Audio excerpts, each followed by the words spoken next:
اللہ اللہ اللہ اللہ اللہ اللہ اللہ اللہ۔ یہ جو پہلا موضوع ہے بہت اہم موضوع ہے، دجال اور دجالی فتنہ، دجال اکبر، مسیح الدجال۔ اس کے ضمن میں وہ مضامین جو کراچی میں تفصیل سے بیان کر چکا ہوں، تیزی سے اجمالاً ان پر سے بھی گزروں گا، ورنہ یہ کہ وہ مضمون کا تسلسل تو قائم نہیں رہ سکے گا۔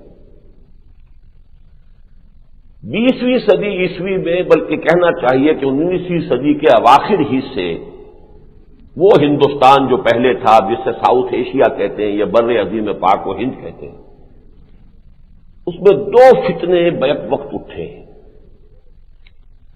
اور ان دونوں فتنوں کا ایک نتیجہ یہ نکلا ہے کہ حدیث نبوی سے مسلمانوں کو بالعموم بودھ پیدا ہو گیا۔ پہلا فتنہ قادیانیت کا، جھوٹی نبوت۔ اگرچہ نبوت کا دعویٰ تو غلام احمد قادیانی نے اس صدی کے آغاز میں کیا ہے، 1905 میں، لیکن بہرحال اس کے دعوی اس سے پہلے بھی مہدی موعود ہونے کا دعویٰ اور مسیح موعود ہونے کا دعویٰ، یہ سارے دعوے تو رفتہ رفتہ جو ہے جیسے جیسے نشہ چڑھتا گیا تھا دماغ کو، ویسے ویسے جو ہے ان کے دعوے بڑھتے گئے۔ چونکہ مہدی موعود بھی اس نے کہا میں ہوں، مسیح موعود بھی میں ہوں، لہذا مسلمانوں کے اندر ایک رد عمل پیدا ہو گیا کہ ان حدیثوں میں جن میں اس کا تذکرہ ہے، ایک غلط کار شخص کو ان کی وجہ سے، ان کے حوالے سے یہ دعوے کرنے کا موقع مل گیا، تو ایک گویا کہ منفی نتیجہ برآمد ہوا۔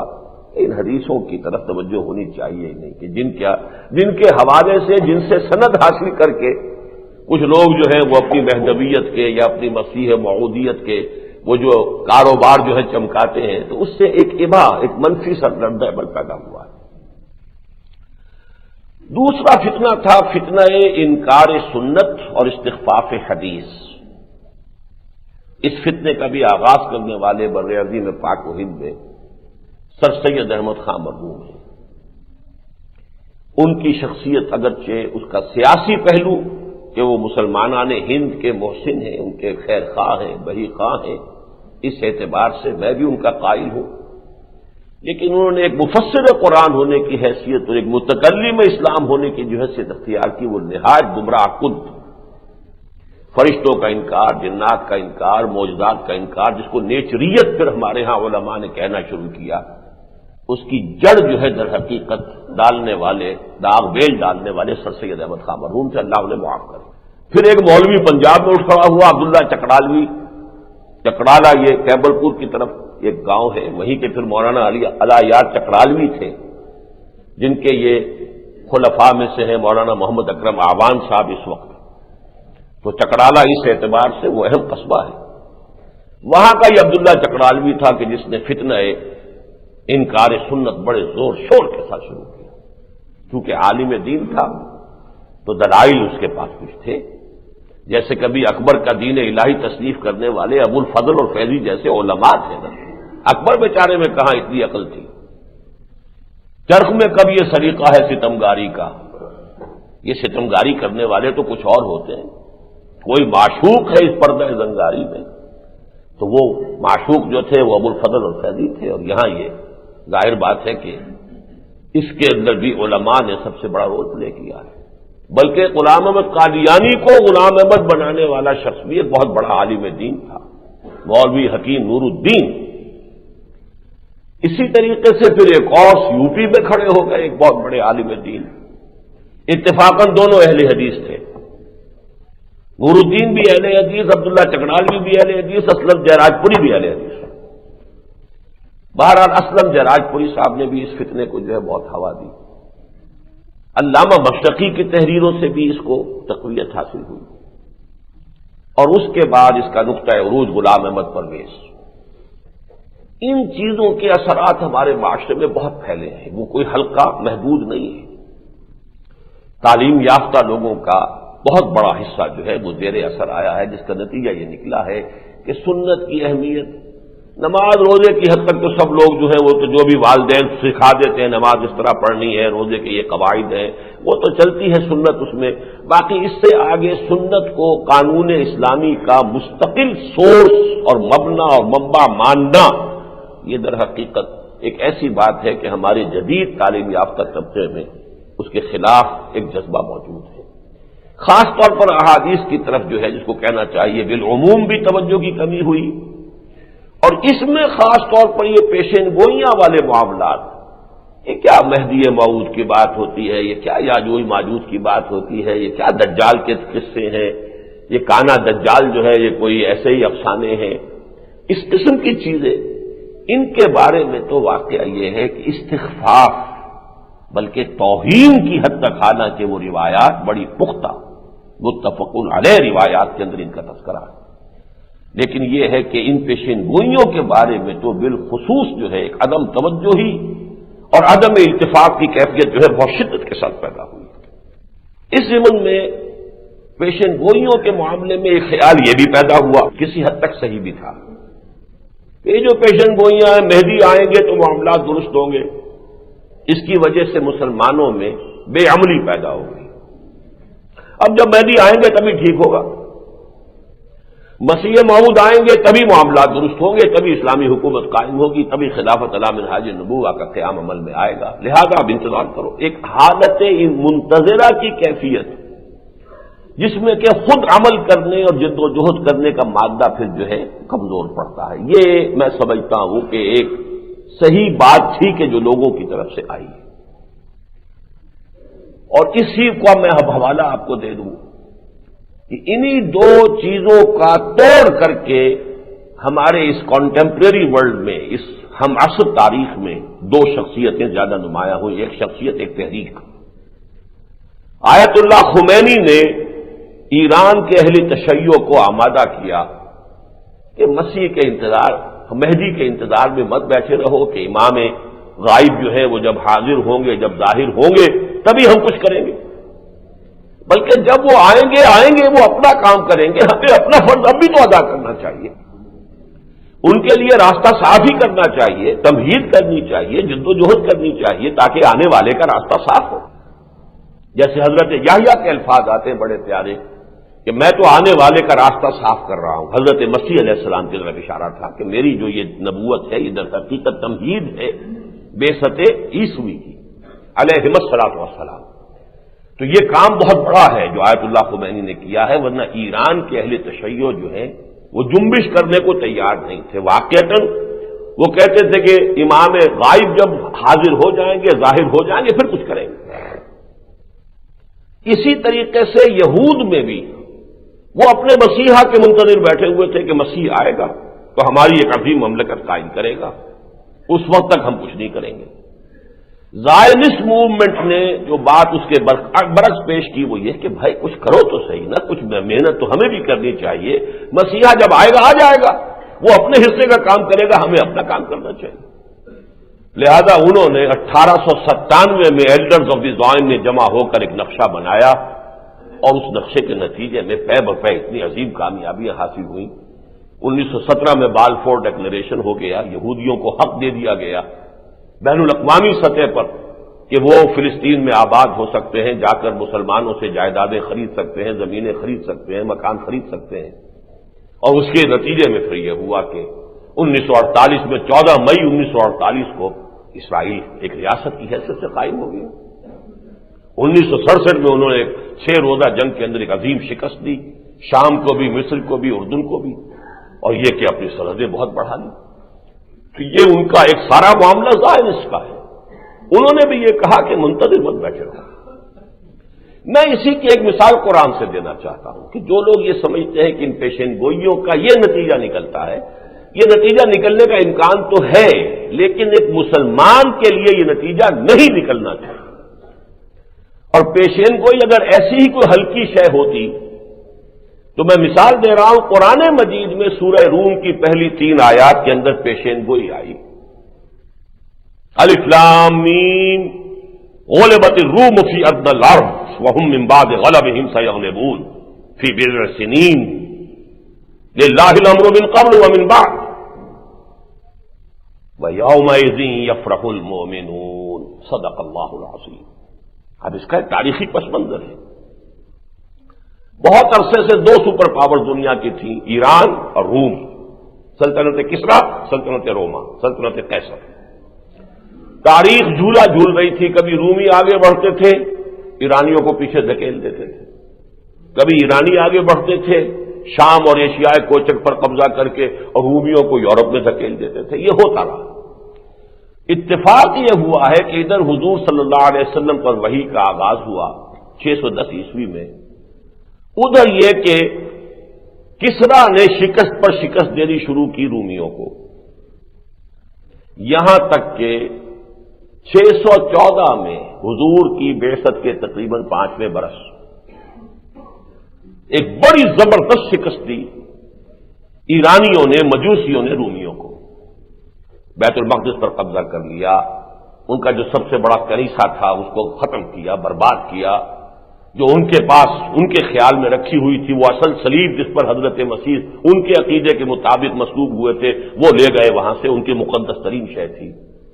تو ایک بدترین شکست ہوئی ہے ہرقل قیصر روم کو اس وقت۔ اس کے نتیجے میں مکے میں اس وقت کشمکش جاری تھی مشرکین کی اور مسلمانوں کی، اہل ایمان کی۔ لہذا چونکہ ایک قرب اور مناسبت تھی مسلمانوں کو عیسائیوں کے ساتھ، رومی عیسائی تھے، حضرت مسیح کا ذکر قرآن میں ہے، لہذا مشرکین مکہ کو چونکہ مناسبت تھی آتش پرستوں کے ساتھ، وہ بھی مشرک، بتوں کو پوجنے والے اور وہ آگ کو پوجنے والے، بڑی خوشیاں منائی انہوں نے، بڑی بغلیں بجائیں کہ دیکھو مسلمانوں، ہمارے جو ساتھی ہیں، ہمارے جو ہم مشرب ہیں، جو آتش پرست ہیں، انہوں نے تمہارے ساتھیوں کو، تمہارے ہم مشربوں کو، تم اہل کتاب کہتے ہو، ایسی عبرتناک شکست دی۔ اسی وقت ہوئی تھی ہجرت حبشہ، اور ایک عیسائی نے ہی مسلمانوں کو پناہ بھی دی تھی، اس لیے زیادہ انہیں اس کا غیظ و غضب بھی تھا، تو انہوں نے اس کا خوب جو ہے وہ اس کا ایک پروپیگنڈا ایشو بنایا۔ ان حالات میں یہ آیات نازل ہوئیں، مسلمانوں کے دل بجھ گئے، سیدھی بات ہے، اثرات ہوتے ہیں، حالات بدلتے ہوئے حالات کے کچھ نہ کچھ اثر تو پڑتے ہیں۔ لہذا یہ آیات نازل ہوئی، الف لام میم غلبت الروم فی ادنی الارض۔ ادنا کہتے ہیں قریب ترین سرزمین، جزیرہ نما عرب کے قریب ترین علاقہ کون سا ہے؟ شام عرب، عراق عرب، دونوں ہی عرب ہی کے حصے ہیں۔ یہ گویا کہ شمال کا تاج ہے جو جزیرہ نما عرب کے سر پر تاج رکھا ہوا، عراق اور شام کا۔ تو فی ادنی الارض غلبت الروم، رومی مغلوب ہو گئے فی ادنی الارض۔ یہ تو واقعہ ہو گیا، وَهُمْ مِنْ بَعْدِ غَلَبِهِمْ سَيَغْلِبُونَ، لیکن ان قریب ہی وہ اپنی اس مغلوبیت کے بعد پھر غالب آ جائے۔ اب یہ ایک پیشن گوئی ہے، اور بڑے ہی سمجھیے اعتماد کے ساتھ، فی بضع سنین، یہ ہوگا لگ بھگ 10 سالوں میں، 10 سال سے کم میں۔ للہ الامر من قبل ومن بعد، معاملہ تو پہلے بھی اللہ کے ہاتھ میں تھا، اللہ کے اختیار میں تھا، بعد میں بھی اللہ کے ہاتھ اور اختیار میں ہے، لیکن بہرحال جو حق مشیت عزتی ہے اس میں کوئی نہ کوئی حکمت تھی کہ اس وقت ان کو شکست ہوئی ہے۔ لیکن یہ کہ ایک دوسری خوشخبری یہ، ایک خوشخبری تو یہ کہ رومی دوبارہ غالب آ جائیں گے۔ وَيَوْمَئِذٍ يَفْرَحُ الْمُؤْمِنُونَ، اس دن اہل ایمان کو بھی بہت بڑی خوشی نصیب ہوگی۔ اس پیشن گوئی کی بنیاد پر حضرت ابو بکر صدیق رضی اللہ تعالیٰ عنہ نے امیہ ابن خلف سے شرط کر لی، 3 سال کے اندر اندر رومی جو ہے غالب آ جائیں گے۔ 10 اونٹوں کی شرط ہو گئی، اگر 3 سال میں غالب نہ آئے تو حضرت ابو بکر 10 اونٹ دیں گے امیہ ابن خلف کو، اور اگر غالب آ گئے تو امیہ شرط ہار گیا، وہ 10 اونٹ دے گا۔ حضور کو جب اطلاع ہوئی آپ نے فرمایا، اس وقت تک شرط لگانا اور نہ جوا وغیرہ یہ ساری چیزیں حرام نہیں ہوئی تھی، حضور نے فرمایا دیکھو قرآن میں لفظ بضع آیا ہے، اور بضع کا اطلاق عربی زبان میں 10 تک پر ہوتا ہے، لہذا تم اپنی شرط جو ہے وہ 3 سال کی بجائے اس کی مدت کر دو 9 سال، اور یہ کہ اونٹوں کی مقدار بڑھا دو، 100 اونٹ کر دو۔ لہذا وہ شرط اسی شکل میں تبدیل ہو گئی۔ لیکن ہوا کیا اس 10 سال کے بعد 624 میں ادھر ہرقل نے شکست فاش دی، وہ پیترا بدل کر آیا ہے کیسپین سی کے ساتھ، ادھر سے آیا، شمال سے آ کر اس نے گویا کہ ایرانیوں کے پشت میں چھرا گھونپا، اور ان کا سب سے بڑا آتش کدہ جو تھا، جیسے ان کا یہ بیت المقدس انہوں نے جو ہے وہ تاراج کیا تھا، سب سے بڑے آتش کدے کو اس نے ویران کیا، اور پھر اس نے فتح حاصل کی، اور بالآخر جو ہے وہ صورتحال بالکل بدل گئی۔ اور آپ دیکھیے عجیب بات، وَيَوْمَئِذٍ يَفْرَحُ الْمُؤْمِنُونَ، یہی وہ دن تھے جب کہ غزوہ بدر ہوا اور مسلمانوں کو فتح عظیم حاصل ہوئی، دو پیشن گوئیاں پوری ہو گئی، الف لام میم، غلبت الروم فی ادنی الارض وهم من بعد غلبهم سيغلبون في بضع سنين للہ الامر من قبل ومن بعد وَيَوْمَئِذٍ يَفْرَحُ الْمُؤْمِنُونَ۔ اہل ایمان کو دوہری خوشیاں نصیب ہوئیں، ایک طرف رومیوں کی فتح سے خوشی ہوئی، اس لیے کہ بہرحال آتش پرست مجوسی تھے، ان کے اوپر بہرحال اہل کتاب میں ایک طبقہ ہے کہ جو غالب آ گیا، دوسری طرف اللہ تعالیٰ نے یوم الفرقان کا مشرکین مکہ پر مسلمانوں کو فتح عظیم عطا فرمائی۔ اب یہ ہے پیشن گوئی، اس کا نتیجہ صحابہ کرام نے یہ تو نہیں نکالا تھا کہ اب کیونکہ اللہ نے کہہ دیا غلبہ ہو جائے گا اور ہمیں بھی خوشی نصیب ہو جائے گی، ہم ہاتھ پاؤں توڑ کے بیٹھ رہے۔ اگر کوئی پیشن گوئیوں کی وجہ سے ہاتھ پاؤں توڑ کر بیٹھ رہتا تو یہ اس کی حماقت ہے، اس کی غلطی ہے، اس سے یہ نتیجہ نکالنا کہ پیشن گوئیوں کا تذکرہ ہی نہیں ہونا چاہیے، یہ میرے نزدیک جو ہے یہ جہل مرکب ہے۔ اگر پیشن گوئی اتنی ہی غلط چیز ہوتی تو قرآن نے یہ عظیم پیشن گوئی کیوں کی ہوتی؟ الف لام میم غلبت الروم فی ادنی الارض وهم من بعد غلبهم سيغلبون في بضع سنين للہ الامر من قبل ومن بعد ويومئذ يفرح المؤمنون۔ تو معلوم ہوا کہ یہ نتیجہ نکلنے کا امکان تو ہے، لیکن یہ انسانوں کی غلطی ہے کہ وہ یہ نتیجہ نکالیں۔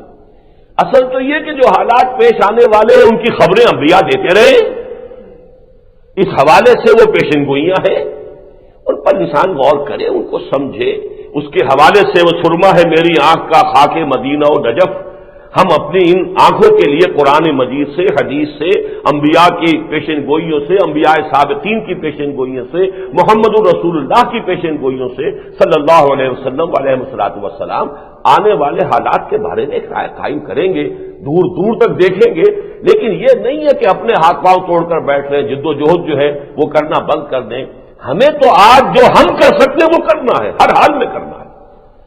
پھر یہ کہ ان پیشن گوئیوں کے بارے میں یہ یقینی بات نہیں ہے کہ کب ہوگا، یہ تو حضور صلی اللہ علیہ وسلم سے سورہ انبیاء ہی جس کی میں نے آیات آج تلاوت کی ہیں ابتدا میں، اسی میں وہ آیات بھی ہیں، وَإِنْ أَدْرِي أَقَرِيبٌ أَمْ بَعِيدٌ مَا تُوعَدُونَ۔ دیکھو یہ مجھے معلوم نہیں ہے کہ جو میں جس کا وعدہ تم سے کیا جا رہا ہے وہ قریب ہے یا دور ہے، یہ میں نہیں جانتا۔ ان ادری لعلہ فتنۃ لکم ومتاع الی حین، میں یہ بھی نہیں جانتا، ہو سکتا ہے کہ ابھی کچھ اور مہلت تمہیں مل جائے، اللہ تعالیٰ اور تمہاری رسی دراز کر دے، ایک اور لیز آف ایگزسٹنس تمہیں مل جائے، میں نہیں جانتا۔ یہ بھی ہو سکتا ہے کہ اللہ تعالیٰ رسی جیسے کہ پھانسی والی رسی کھینچ دی جاتی ہے، تمہاری رسی کھینچ لے اور تمہارے لیے عذاب آ جائے، اور یہ بھی ہو سکتا ہے اللہ تمہاری رسی دراز کر دے، ابھی ایک فریش لیز آف ایگزسٹنس تمہیں دے دے، میں نہیں جانتا۔ تو ٹائم ٹیبل جو ہے وہ یقینی بات نہیں ہے، لیکن ان حالات کا کہ جن کی صحیح احادیث میں جن کا تذکرہ موجود ہو، ان سے عدم التفات، بے اعتنائی برتنا میرے نزدیک تو ایک طرح سے حدیث رسول کی توہین ہے، اور حدیث رسول کی توہین در حقیقت خود محمد الرسول اللہ کی توہین ہے صلی اللہ علیہ وسلم۔ یہ بھی میں آپ کو بتاتا چلوں کہ جب یہ فتح ہو گئی اور شکست جو وہ شرط جو تھی، تو امیہ ابن خلف نے پھر 100 اونٹ دیے، امیہ ابن خلفہ یا کوئی اور نام تھا، اس نے 100 اونٹ دیے، حضرت ابوبکر نے لا کر حضور کی خدمت میں پیش کیے، حضور نے فرمایا کہ نہیں، یہ تمہارے لیے اب جائز نہیں ہے، اس لیے کہ اب وہ جو سورہ بقرہ کی وہ آیات نازل ہو چکی تھی جو خبر اور بیسر کے بارے میں ہے، لیکن لے لو، حربی کافر سے تو لے لو وہ 100 اونٹ، لیکن یہ کہ اس کو اب صدقہ کر دو۔ بہرحال اس تمہید کے بعد اب آئیے جو خبریں دی گئی ہیں ہمیں قرآن مجید میں اور احادیث نبویہ میں، سب سے زیادہ شد و مد کے ساتھ، سب سے زیادہ تکرار کے ساتھ، سب سے زیادہ ایمفیسس کے ساتھ جس چیز کی خبر دی گئی ہے وہ کیا ہے؟ قیامت، وہ بجلی کا کڑکا تھا یا صوت ہادی عرب کی زمین جس نے ساری ہلا دی، وہ تو سب قیامت کا ذکر تھا نا۔ ابتدائی آیات میں توحید کا بھی بہت کم ذکر ہے، رسالت کا بھی بہت کم ذکر ہے، سارا زور آخرت القارعہ مل قارعہ وما ادراک مل قارعہ یوم یکون الناس کالفراش المبثوث وتکون الجبال کالعہن المنفوش الحاقہ مل حاقہ وما ادراک مل حاقہ. یہ سارا زور کس پر ہے؟ اذا زلزلت الارض زلزالہا واخرجت الارض اثقالہا وقال الانسان ما لہا. یہ سارا زور کن باتوں پر ہے؟ قیامت آئے گی. اسی لیے آیا ہے عما یتساءلون عن النبأ العظیم الذی هم فیہ مختلفون.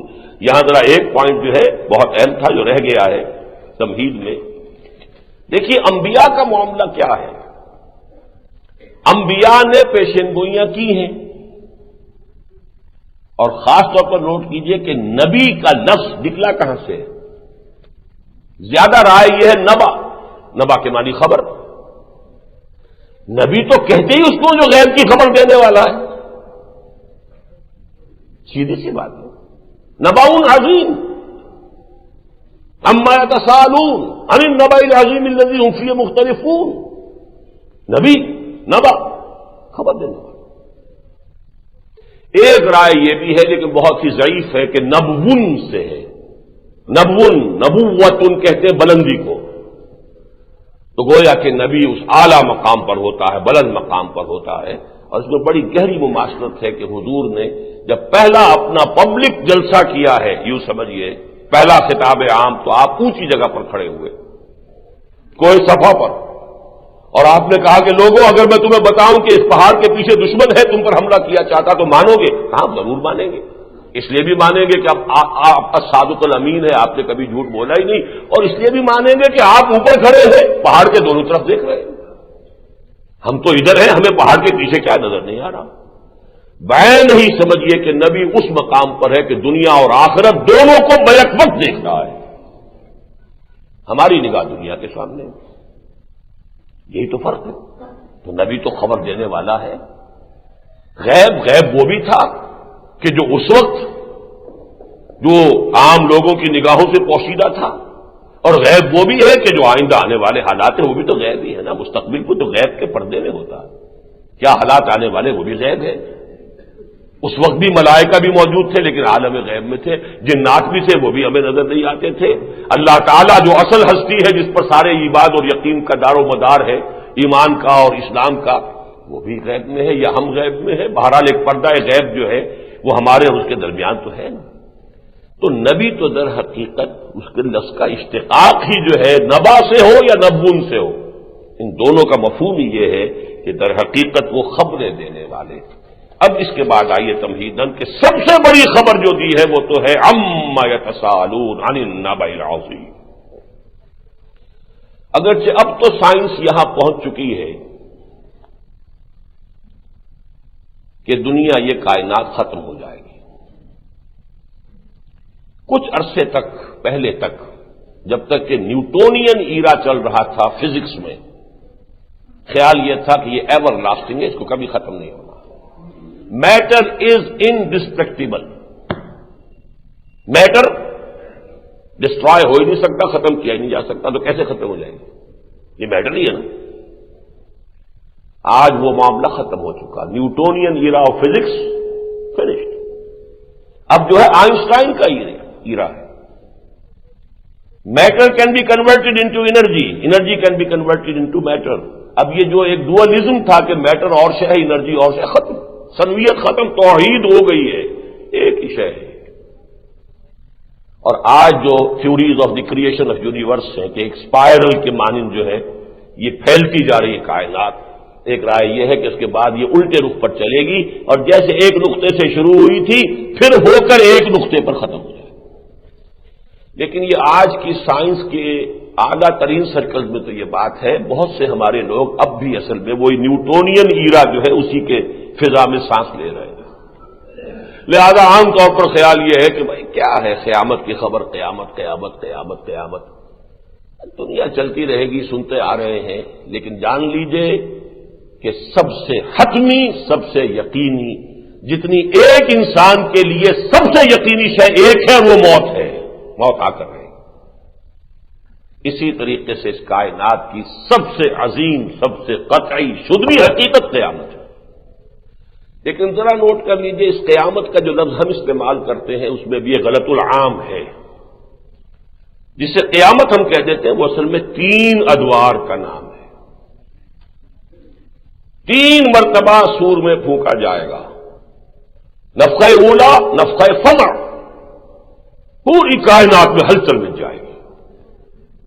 زلزلۃ الساعہ جس کو کہا گیا، اس کے لیے لفظ ہے ساعہ. پہلا سور جب پھونکا جائے گا اسے قیامت نہیں کہتے، الساعہ. یا ایھا الناس اتقوا ربکم ان زلزلۃ الساعۃ شیء عظیم یوم ترونها تذهل كل مرضعة عما ارضعت وتضع كل ذات حمل حملها وترى الناس سكارى وما هم بسكارى ولكن عذاب الله شديد. الساعة یہ القارعہ ملقارعہ یہ سب الساعہ ہے. والساعة ادھا وامر، بڑی کڑوی شے ہے، بہت بڑا زلزلہ آنے والا ہے. یہ جو پہاڑ ہیں روئی کے گالوں کی طریقے سے چل رہے ہوں گے، یہ ساری کیفیات ساعہ کی ہے، قیامت کی نہیں ہے. پہلا نفخہ، نفخہ اولا، نفخہ فزع. الساعہ کتنے عرصے کے بعد دوسرا نفخہ ہوگا ہم نہیں جانتے، اس کو کہتے ہیں نفخہ صاعق. سب بے ہوش بے جان ہو کر گر جائیں گے. وَنُفِخَ فِي الصُّورِ فَصَعِقَ مَن فِي السَّمَاوَاتِ وَمَن فِي الْأَرْضِ إِلَّا مَن شَاءَ اللَّهُ. یہ جو ساق ہے یہ صرف انسانوں پر نہیں، انسانوں پر، جنوں پر، کل کائنات پر، فرشتوں پر، سوائے ان چند فرشتوں کو جنہیں اللہ مستثنیٰ کر دے. اس لیے کہ من فی السماوات و من فی الارض. ونفخ فی الصور فصعق من فی السماوات و من فی الارض الا من شاء اللہ. اس کے کتنے عرصے کے بعد پھر نفخہ ثالثہ ہوگا، وہ ہے نفخہ قیامہ. ثم نفخ فیہ اخری فاذا هم قیام ینظرون. پھر وہ تیسری مرتبہ جب سور پھونکا جائے گا تو سب کھڑے ہوں گے دیکھتے ہوئے، اپنی قبروں سے نکل آئیں گے، من الاجداث سے دوڑتے ہوئے آئیں گے، اور وہ جو بھی اللہ تعالی کی طرف سے میدان مقرر ہے حشر کا ادھر دوڑ رہے ہوں گے. یہ ہے قیامہ. ہم قیامت عام طور پر ساعت کو کہہ دیتے ہیں. تو الساعہ یہ نفخہ اولا ہے، پھر نفخہ ثانیہ نفخہ صاعق ہے، پھر نفخہ ثالثہ ہے کہ جس میں فاذا هم قیام ینظرون. یہ قیامت حضور صلی اللہ علیہ وسلم نے فرمایا ہے کہ بہت قریب ہے، بہت قریب ہے، بہت قریب. اور اس کے قرب کے لیے سب سے نمایاں بات جو حضور نے فرمائی وہ کیا تھی؟ بعثت انا والساعۃ کہاتین. حضرت انس سے مروی ہے رضی اللہ تعالیٰ عنہ یہ جو آیت، متفق علیہ حدیث، صحیح بخاری صحیح مسلم دونوں میں. بعثت انا والساعۃ کہاتین، اس طرح جڑا ہوا ہوں میں اور قیامت، یعنی میرے اور قیامت کے درمیان فصل نہیں ہے. دونوں انگلیوں کو آپ نے جوڑ کر کہا. اس کا ایک مطلب یہ ہے کہ میں آخری رسول ہوں، میرے بعد کوئی نبی نہیں، کوئی رسول نہیں، تم آخری امت ہو.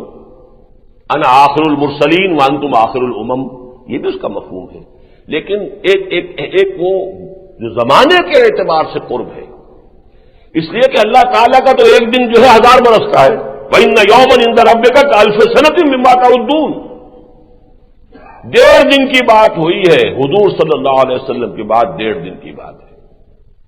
یہ ایک اور حدیث ہے کہ میں اس موضوع پر تفصیل میں نہیں جاؤں گا ورنہ میرا اپنا آج کا موضوع رہ جائے گا، پھر کبھی سے اس پر گفتگو ہوگی. پھر آپ نے یہ بھی فرمایا، ایک اور حدیث ہے ترمذی میں، بعثت فی نفس الساعۃ فسبقتها کما سبقت هذه. آپ نے فرمایا ان دونوں انگلیوں میں سے جتنی یہ آگے نکلی ہوئی ہے اس انگلی سے، بس اتنا ہی میں پہلے آ گیا ہوں، ورنہ میں تو در حقیقت قیامت ہی میں پیدا کیا گیا. قیامت اتنی قریب ہے، اتنی یقین ہے، اتنی شدنی ہے، اتنی پاس آ چکی ہے کہ کوئی اب فصل نہیں ہے، اب کوئی وقفہ نہیں ہے. بلکہ کہہ سکتا ہوں میں کہ بعثت، کہ میں تو انما بعثت فی نفس الساعۃ. صرف یہ ہے کہ جیسے یہ انگلی آگے کو نکلی ہوئی ہے، اس سے بس اتنا کچھ میں نے سبقت کی ہے. ان کے حوالے سے ذرا اب ان آیات مبارکہ کو جو میں نے آج تلاوت کی تھی سورہ انبیاء کی، ان پر تھوڑی سی نظر ڈال دیجئے. اقترب للناس حسابهم وهم فی غفلۃ معرضون، لوگوں کے لیے ان کا حساب قریب آ چکا ہے، لیکن وہ اپنی غفلت میں اعراض کیے جا رہے ہیں، پہلوتے ہی کیے جا رہے ہیں، قیامت کی بات میں سننے کو تیار نہیں۔ ما یاتیہم من ذکر من ربہم محدث الا استمعوہ وہم یلعبون، نہیں آتی ان کے پاس کوئی بھی نصیحت، کوئی یاد دہانی ان کے رب کے پاس سے، نئی سے نئی یاد دہانی آ رہی ہے، آیات پر آیات اتر رہی ہیں، سورتوں کے بعد سورتیں نازل ہوئی چلی جا رہی ہیں۔ ان کا حال یہ ہے کہ ما یاتیہم من ذکر من ربہم محدث الا استمعوہ وہم یلعبون، وہ سنتے تو ہیں بظاہر کان لگا کر، لیکن اصل میں استہزاء کرتے ہوئے، کھیلتے ہوئے، تمسخر کرتے ہوئے، توجہ نہیں ہے، they are not taking it seriously. لاہیۃ قلوبہم، ان کے دل جو ہے لہو و لعب کے اندر پڑے ہوئے ہیں، عیش و عشرت کے اندر منہمک ہیں۔ واسروا النجویٰ، اب دیکھیے نقشہ کھینچا گیا ہے، اس وقت بھی ایسا ہوتا تھا نا کہ 4 دوست ہیں، 8 دوست ہیں، بیٹھے ہوئے ہیں، گپ بازی ہو رہی ہے، ان میں سے کوئی 1-2 جو ہے انہوں نے کوئی نئی آیات قرآن کی سنی ہے، کچھ متاثر ہو گئے، بھئی یہ بات تو قابل غور ہے جو محمد نے اب سنائی ہے صلی اللہ علیہ وسلم، تو وہ آپس میں کیا کہتے تھے؟ واسروا النجویٰ، اپنی تنہائیوں میں، اپنی علیحدہ میٹنگز میں وہ کیا کہتے ہیں؟ الذین ظلموا، وہ ظالم لوگ، ھل ھذا الا بشر مثلکم، یہ بھی تو تمہاری طرح کا ایک انسان ہے، کیوں اس کی دی ہوئی خبروں کو مانتے ہو؟ کیا اسے حق پہنچ گیا ہے کہ وہ غیب کی خبریں سنائے تمہیں؟ کون سا ذریعہ اس کے پاس ہے؟ ھل ھذا الا بشر مثلکم۔ اب دیکھیے اس میں پوری ذہنیت موجود ہے، منکرین حدیث والی پوری ذہنیت اس جملے میں موجود ہے کہ محمد بس جیسے بشر ہوتے ہیں، بلکہ کچھ لوگوں نے لفظ استعمال کیا ہے جیسے چٹھی رساں کا کام یہ ہے کہ چٹھی لا کے آپ کو دے دے، بس قرآن لا کے دے دینا محمد کا کام تھا، اللہ اللہ خیر صلی اللہ، باقی ہم جانے قرآن جانے، ہم سمجھیں گے، ہم غور کریں گے، قرآن پہنچا دینے کا ذمہ تھا، اس کے سوا تو ان کی کوئی ذمہ داری نہیں، اس کے سوا ان کی کوئی اہمیت نہیں، ان کے سوا ان کا کوئی مرتبہ نہیں، کوئی مقام نہیں۔ ہاں اپنے زمانے میں وہ مسلمانوں کے امیر بھی تھے، اس لیے قرآن میں کہا گیا کہ اطاعت کرو، مطلب ہے امیر کی اطاعت کرو۔ اب آئندہ جو بھی امیر ہوگا، جو مرکز ملت ہوگا، یہ اصطلاح ہے جو وضع کی تھی غلام احمد پرویز نے، جو مرکز ملت ہوگا، جو حکومت بنے گی، وہ جو چاہے گی قرآن کو انٹرپریٹ کرے گی، جو نئے سے نیا مفہوم چاہے گی نکالے گی اور اس کو نافذ کرے گی۔ محمد الرسول اللہ کی تشریحات، توضیحات، آپ نے جو کچھ بیان کیا ہے اس سے وہ کوئی مستقل نہیں ہے، دائمی نہیں، یہ ہے اصل میں وہ ذہنیت۔ لاہیۃ قلوبہم واسروا النجویٰ الذین ظلموا ھل ھذا الا بشر مثلکم افتاتون السحر وانتم تبصرون، تو کیا ہو گیا ہے تمہیں؟ تمہاری مت ماری گئی ہے، ایک جادو ہے جو وہ استعمال کر رہے ہیں، تم جادو کے پھندے میں پھنس رہے ہو۔ جیسے جادو کے جنتر منتر میں بھی کوئی تاثیر ہو جاتی ہے، ایسے ہی محمد جو تمہیں یہ آیات سناتے ہیں، کہتے ہیں کہ قرآن مجھ پر اللہ کی طرف سے نازل ہوا، اس کی تاثیر ہو جاتی ہے وقتی طور پر، جیسے نظر بندی ہو جاتی ہے، ایسے ہی تمہارے دلوں کے اوپر جو ہے کچھ تھوڑا سا اثر اس کلام کا ہو جاتا ہے۔ افتاتون السحر وانتم تبصرون۔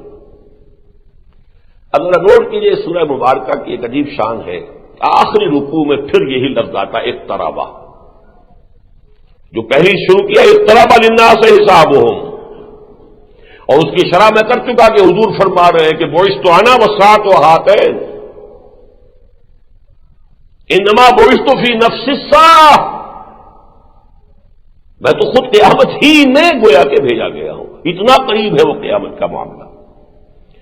بہرحال اس کے بارے میں آخری میں فرمایا حتی اذا فتحت یاجوج وماجوج وهم من کل حدب ینسلون، یہاں تک کہ جب وہ وقت آ جائے گا کہ یاجوج و ماجوج کھول دیے جائیں گے اور ہر اونچائی پر سے پھسلتے ہوئے نظر آئیں گے۔ اب یہ قرب قیامت کا کوئی نقشہ ہے جو قرآن نے کھینچا؟ اس کی کوئی شرح حدیث میں ملنی چاہیے کہ نہیں؟ کیا یہ فریضہ محمدی نہیں ہے صلی اللہ علیہ وسلم؟ انا انزلنا الیک الذکر لتبین للناس ما نزل الیہم، اے محمد ہم نے آپ پر یہ قرآن نازل کیا یا ذکر نازل کیا تاکہ جو کچھ لوگوں کے لیے ہم نے اتارا ہے آپ اسے واضح کریں ان کے لیے۔ قرآن مجید میں 2 جگہ یاجوج و ماجوج کا ذکر ہے، سورہ کہف میں ہے ان یاجوج و ماجوج مفسدون فی الارض، یا یہ کہ سورہ انبیاء کے اندر ہے حتی اذا فتحت یاجوج و ماجوج وهم من کل حدب ینسلون واقترب الوعد الحق، اس وقت قریب آ جائے گا وہ حق، سچا وعدہ، قیامت کا وہ وعدہ قریب آنے لگے گا۔ معلوم ہوتا کہ عین قریب قیامت یہ یاجوج و ماجوج کا معاملہ ہونے والا ہے۔ فَإِذَا هِيَ شَاخِصَةٌ أَبْصَارُ الَّذِينَ كَفَرُوا، اس وقت کافروں کی نگاہیں گڑی کی گڑی رہ جائیں گی، ٹنگی کی ٹنگی رہ جائیں گی، جیسے خوف کی کیفیت ہوتی ہے، آنکھیں پترا جاتی، کسی ایک جگہ جمی رہ جاتی، ادھر سے ادھر آنکھ حرکت نہیں کرتی، مبہوت ہو کر انسان جو ہے کسی جگہ ٹکٹکی بن جاتی ہے اس کی۔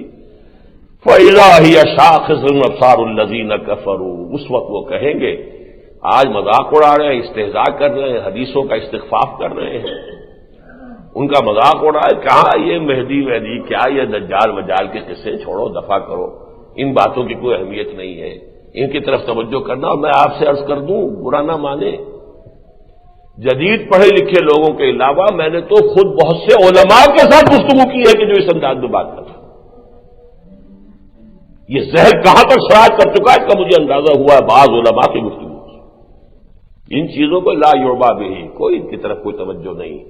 پھر یہ کہ کیا اس کا کہ وہ توجیہ کرتے ہیں کہ پوری ابواب، کتاب الفتن، کتاب الملاحم، کتاب اشراط الساعہ، حدیث کے اندر پورے ابواب، دجال اور اس کی صفات اور اس کے حالات، پورا باب، ابن سیاد کا پورا جو قصہ ہے، تمیم داری کی لمبی طویل حدیث، یہ ساری باتیں کائے کے لیے تھے؟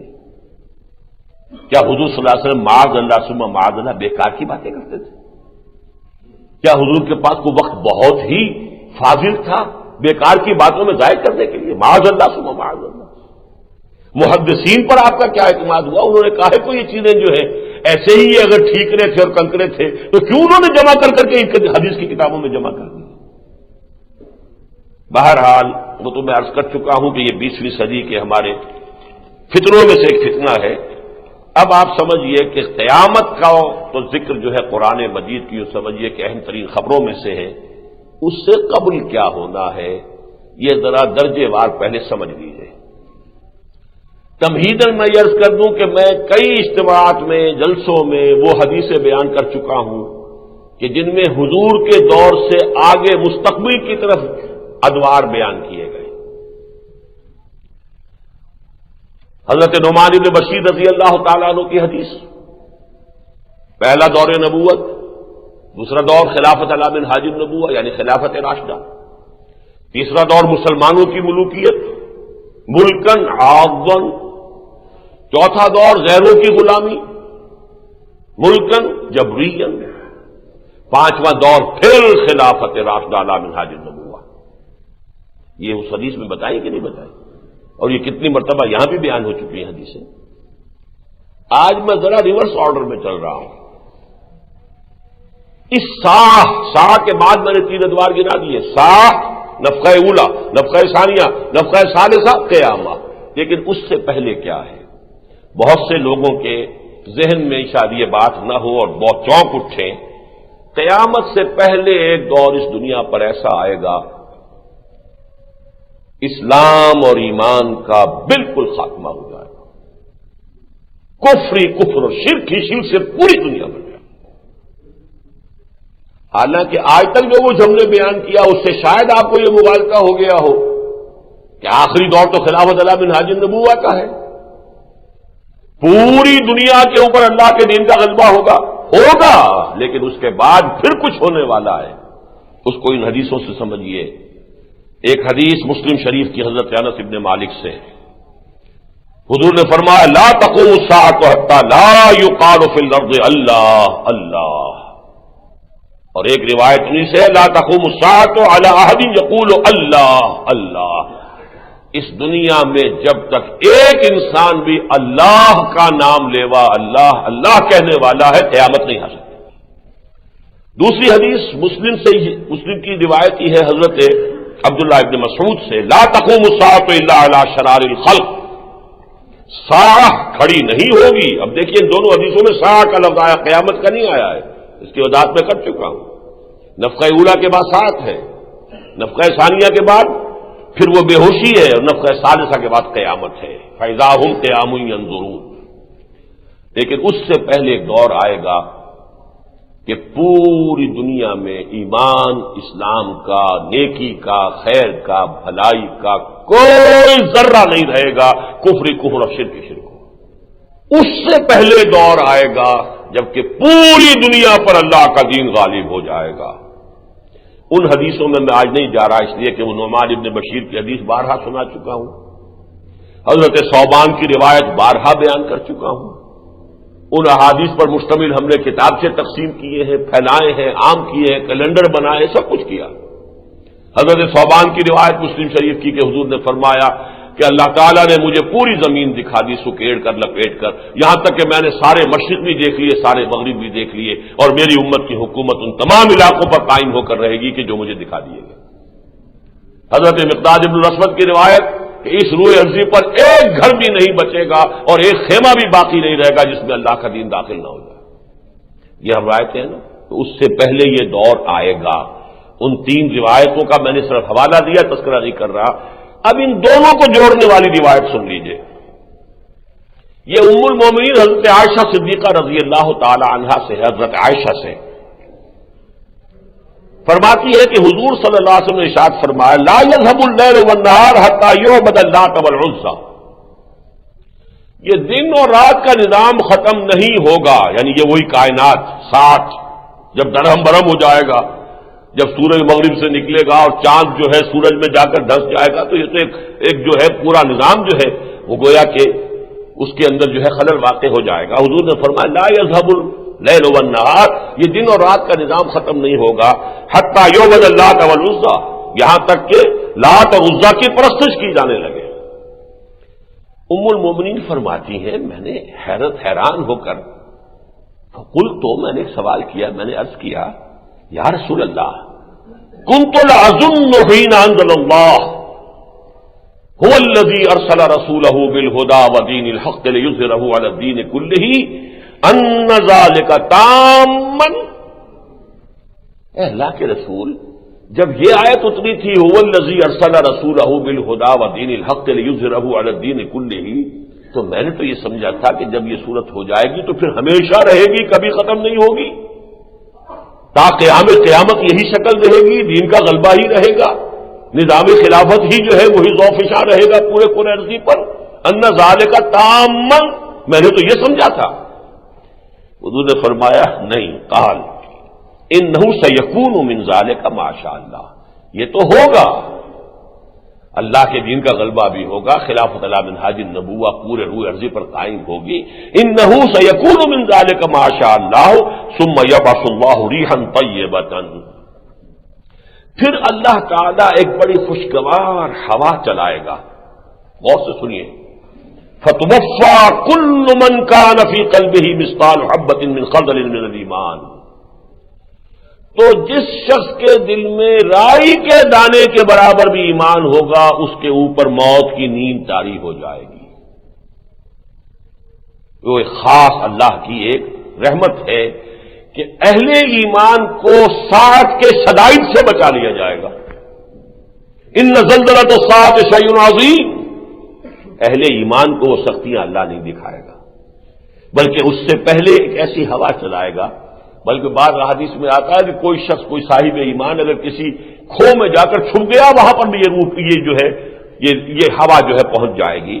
انہ سیکون من ذلک ما شاء اللہ ثم یبعث اللہ ریحا طیبۃ فتوفى كل من كان في قلبه مثقال حبۃ من خردل من ایمان فیبقى من لا خیر فیہ، پھر دنیا میں صرف وہی لوگ رہ جائیں گے جن میں کوئی خیر سرے سے نہیں ہوگا۔ فیرجعون الی دین آبائہم، اور وہ اپنے آباء و اجداد کے دین کی طرف پلٹ جائیں گے، کوئی آگ کو پوجنے لگے گا، کوئی جو ہے وہ لات اور عزیٰ کو پوجنے لگے گا۔ تو یہ ہے وہ دور، اب نوٹ کر لیجئے اس کو، ساعہ اس سے پہلے تمام اہل ایمان کے ختم ہو جانے کے بعد ایک دور ایسا کہ اس میں صرف کافر اور مشرک رہ جائیں گے جن پر ساعت قائم ہوگی۔ اس سے پہلے دین حق کا غلبہ، لیظہرہ علی الدین کلہ، عالمی خلافت علی منہاج النبوہ۔ لیکن اس سے پہلے جو ہونا ہے اب یہ ہے جو تلخ باب ہے جو اب یوں سمجھ لیجئے جس دور کی چوکھٹ پر ہم پہنچ چکے ہیں۔ ہر مکان کی ایک دہلیز ہوا کرتی تھی، مکان میں داخل ہونے سے پہلے آپ دہلیز میں جاتے تھے۔ اچھی طرح سن لیجئے میری بات، اس دور کی دہلیز تک آج نوع انسانی پہنچ چکی ہے۔ وہ دور ہے کہ جو حدیث کی کتابوں میں ان ابواب میں کتاب الفتن، کتاب الملاحم، الملحمۃ العظمی، نوع انسانی کی تاریخ کی عظیم ترین جنگ، ظہور مہدی، نزول عیسیٰ، خروج دجال، یاجوج و ماجوج، یہ ساری چیزیں جن کی کہ خبریں دی گئی ہیں، یہ ساری کی ساری چیزیں اس دور سے متعلق ہیں۔ چنانچہ اس میں خاص طور پہ دجال کے بارے میں دو حدیثیں سن لیجئے۔ ان تمام فتنوں میں سب سے بڑا فتنہ دجال کا ہے۔ عن عمران بن حسین رضی اللہ تعالی عنہ قال سمعت رسول اللہ صلی اللہ علیہ وسلم یقول ما بین خلق آدم الى قیام الساعۃ امر اکبر من الدجال۔ اب یہ صحیحین میں سے ایک صحیح مسلم کی روایت ہے۔ اگر ان روایات کو بھی آپ اٹھا کر پھینک دیں گے تو پھر دین کی امان ختم ہے،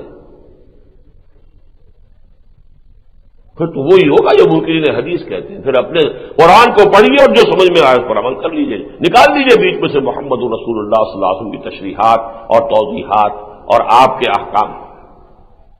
حضور فرما رہے ہیں کہ آدم کی تخلیق سے لے کر ساعت کے قائم ہونے تک دجال سے بڑا کوئی معاملہ نہیں ہے۔ ما بین خلق آدم الی قیام الساعۃ امر اکبر من الدجال۔ ترمذی اور ابو داؤد کی روایت ہے، یہ بھی سن لیجئے۔ عن ابی عبیدہ بن الجراح رضی اللہ تعالی عنہ، جن کو حضور نے فرمایا امین هذه الامہ، ابو عبیدہ، قال سمعت رسول اللہ صلی اللہ علیہ وسلم یقول، فرماتے ہیں میں نے خود سنا محمد رسول اللہ کو فرماتے ہوئے انہ لم یکن نبی بعد نوح الا قد انذر الدجال قومہ۔ نوح کے بعد کوئی نبی ایسا نہیں گزرا جس نے اپنی قوم کو دجال کے خطرے سے آگاہ نہ کیا۔ وَإِنِّي أُنذِرُكُمُوهُ، اور میں بھی تمہیں اس سے خبردار کر رہا ہوں، اس کے بارے میں متنبہ کر رہا ہوں کہ ایک عظیم فتنہ ہے جو آ کر رہے گا۔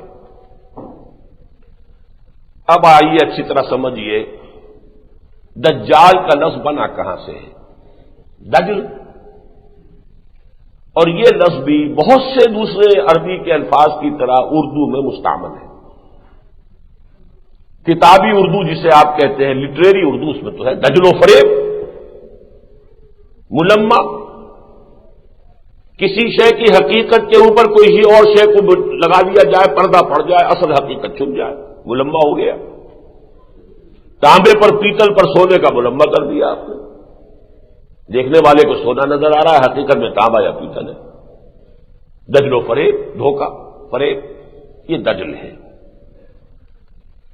اور سب سے پہلے نوٹ کیجئے کہ یہ لفظ آیا ہے حدیث میں تواتر کے ساتھ ایسے لوگوں کے لیے جو نبی نہیں ہوں گے، نبوت کا دعویٰ کریں گے، دجال ہوں گے۔ یہ حدیث سن لیجئے، ابو داؤد اور ترمذی دونوں کے اندر روایت ہے، وَأَنَّهُ سَيَكُونُ مِنْ أُمَّتِي كَذَّابُونَ ثَلَاثُونَ،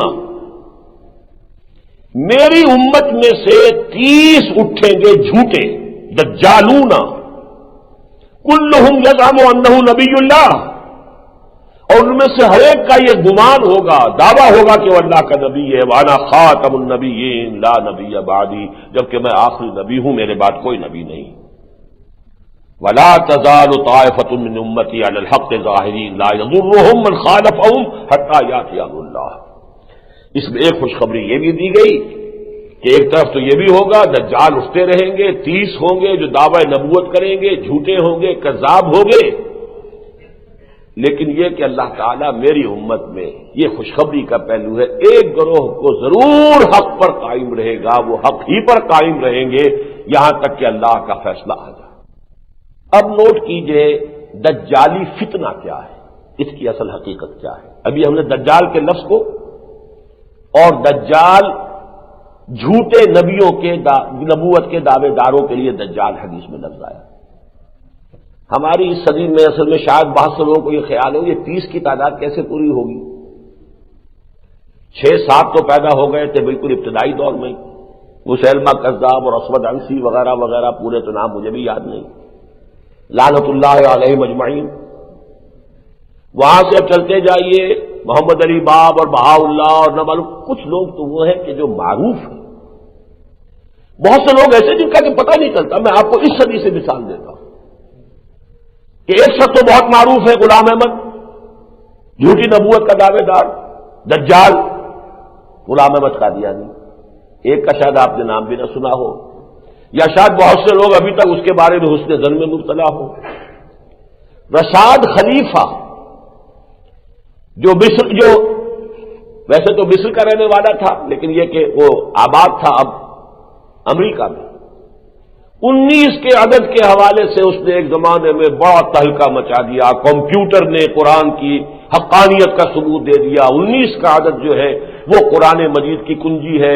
19 کا عدد جو ہے وہ پڑھا ہوگا آپ نے، میرا خیال ہے بہت سے لوگوں کی نگاہ سے گزرا ہوگا. بہت سے لوگوں نے جو ضعیف الاعتقاد ہوتے ہیں اس کو بڑی اہمیت دی، اگرچہ اس میں جزوی طور پر حقیقت ہے.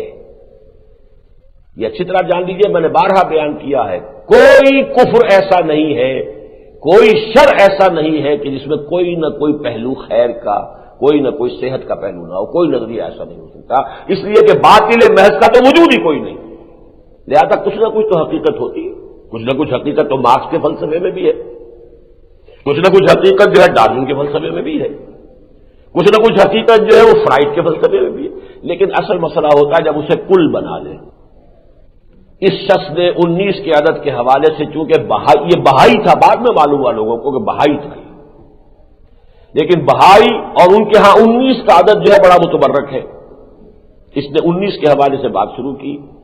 کچھ عرصے کے بعد وہی جو میں نے غلام احمد قادیانی کے بارے میں شروع میں کہا تھا کہ جیسے جیسے نشہ چڑھنا شروع ہوتا ہے، اب جب لوگوں کے اندر پذیرائی ہوئی کہ 19 کا ہنسا اور 19 جو ہے اور یہ کمپیوٹر اور میتھمیٹکس نے قرآن کی حقانیت ثابت کر دی، دس از دی کی ورڈ، کی فگر آف قرآن.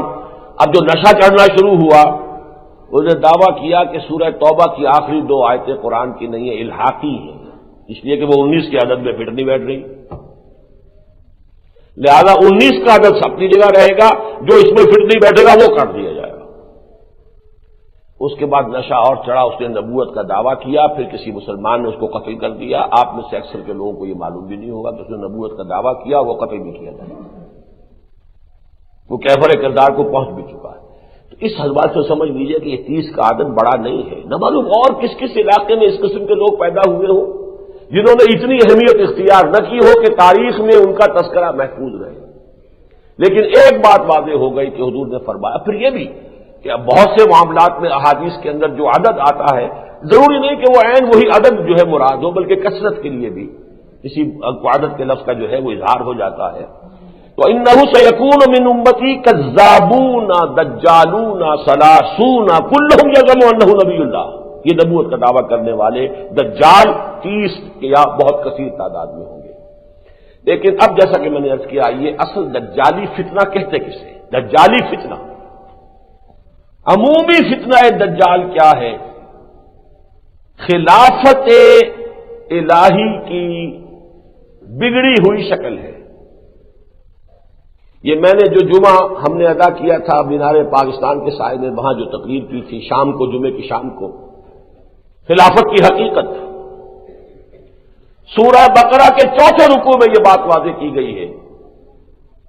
اللہ تعالیٰ نے آدم کو پیدا کیا خلیفۃ الارض، خلیفۃ اللہ فی الارض، انی جاعل فی الارض خلیفہ. اور اس کے ضمن میں اسے ایک علم عطا کیا گیا، علم آدم الاسماء کلہا. اللہ تعالیٰ نے آدم کو سارے اسماء سکھا دی، سارے اسماء سکھا دی. قرآن مجید کے مشکل مقامات میں سے کہ اس سے مراد کیا ہے، تفصیل میں نہیں جاتا، لیکن میں ان لوگوں کی رائے سے اتفاق کرتا ہوں کہ جن کے نزدیک اس سے مراد ہے ساری فزیکل سائنسز کا علم، پوٹینشلی آدم کو دے دیا گیا بالقوہ، اس لیے کہ ان فزیکل سائنسز اور ان تمام علوم کے حصول کا ذریعہ دے دیا گیا. ان السمع والبصر والفؤاد کل اولئک کان عنہ مسئولا. لو آدم تمہیں یہ سماعت بھی دے دی، یہ بصارت بھی دے دی، اور یہاں تمہاری کھوپڑی کے اندر ایک کمپیوٹر بھی رکھ دیا ہے. اب اس کے ذریعے سے علم حاصل کرو. یہ علم ہے جو قدم بقدم بڑھتا چلا گیا، اور اس علم کے نتیجے میں انسان نے کائنات کی تسخیر کی ہے. اس مقام تک انسان درجہ بدرجہ پہنچ رہا ہے. اس کائنات میں اللہ خالق، مالک، قادر مطلق، اور اس کے نیچے انسان. سارے فرشتے بھی اس کے تابع ہیں. وَسَجَدَ الْمَلَائِكَةُ كُلُّهُمْ أَجْمَعُونَ. 6 مرتبہ 7 مرتبہ قرآن مجید میں یہ تذکرہ ہے. کیوں سجدہ کرایا؟ جب تسخیر کائنات، جب خلافت اس کو دے دی ہے تو جو ساری سول سروس ہے اس کے تابع ہوگی کہ نہیں ہوگی؟ اگر انگلستان سے لارڈ ویول کو وائس رائے بنا کر بھیجا گیا، یا لارڈ ماؤنٹ بیٹن کو وائس رائے بنا کر بھیجا گیا، یا لارڈ لنگسگو کو وائس رائے بنا کر بھیجا گیا، تو کیا مانی تھی؟ ہندوستان کی ساری ملٹری اینڈ سول جتنی مشینری ہے وہ اس کے تابع ہے. اس سے اوپر تو صرف ہز میجسٹیز گورنمنٹ ہے، یا ہر میجسٹیز گورنمنٹ ہے. ملکہ عالیہ یا شہنشاہ معظم کی حکومت اس سے بالا ہے بس. باقی ایک ایک انسان یہاں کا اس کے تابع. یہی تھی نا خلافت، وائس ریجنسی. آدم کو وائس رائے بنا کر بھیجا گیا ہے، اور یہاں سول سروس ہے اللہ کی. فرشتے سارا کائنات کا نظام جو چلا رہے کون ہے؟ فرشتے. وما یعلم جنود ربک الا ھو. ان سب کو جھکا دیا گیا ہے. جھک جاؤ، سجدہ کرو. وہ تسخیر کائنات ہے جو انسان درجہ بدرجہ کرتا ہوا آج کہاں پہنچ گیا ہے. چاند کو اپنے قدموں تلے رون چکا ہے. اس سے آگے کی تیاریاں ہیں. کہاں سے کہاں تک علامہ اقبال نے جو نقشہ کھینچا ہے بڑا پیارا نقشہ ہے کہ عروج آدم خاکی سے انجم سہمے جاتے ہیں کہ یہ ٹوٹا ہوا تارا مہ کامل نہ بن جائے. مہ کامل تک تو پہنچ گیا، اس سے آگے کہاں جائے گا انسان؟ اب دیکھیے میں آپ کو قرآن مجید میں، جیسا کہ میں نے اصول ہمیشہ بتایا ہے، اہم مضامین کم سے کم 2 جگہ ضرور آتے ہیں. 2 آیتیں سنا رہا ہوں آپ کو. الم تروا ان اللہ سخر لکم ما فی السماوات وما فی الارض. قرآن مجید جب کہتا ہے ما فی السماوات وما فی الارض، کوئی کائنات مراد ہوتی ہے. صرف زمین ہی مسخر نہیں کی گئی، جو کچھ آسمانوں میں ہے. فرشتوں کے لشکر کہاں ہیں؟ سب مسخر. یہ ضرور ہے ایک پوٹینشیلٹی کو ایکچویلٹی بننے میں وقت لگتا ہے. آم کی گٹھلی سے آم کا درخت وجود میں آ جائے گا، لیکن وقت لگے گا. وہ سفر ہے جو آدم نے طے کیا ہے، لیکن مسخر تو کر دیا گیا. فرشتے تابع کر دیے گئے، کل کا کل علم عطا کر دیا گیا، اس کو حاصل کرنے کے ذرائع دے دیے گئے.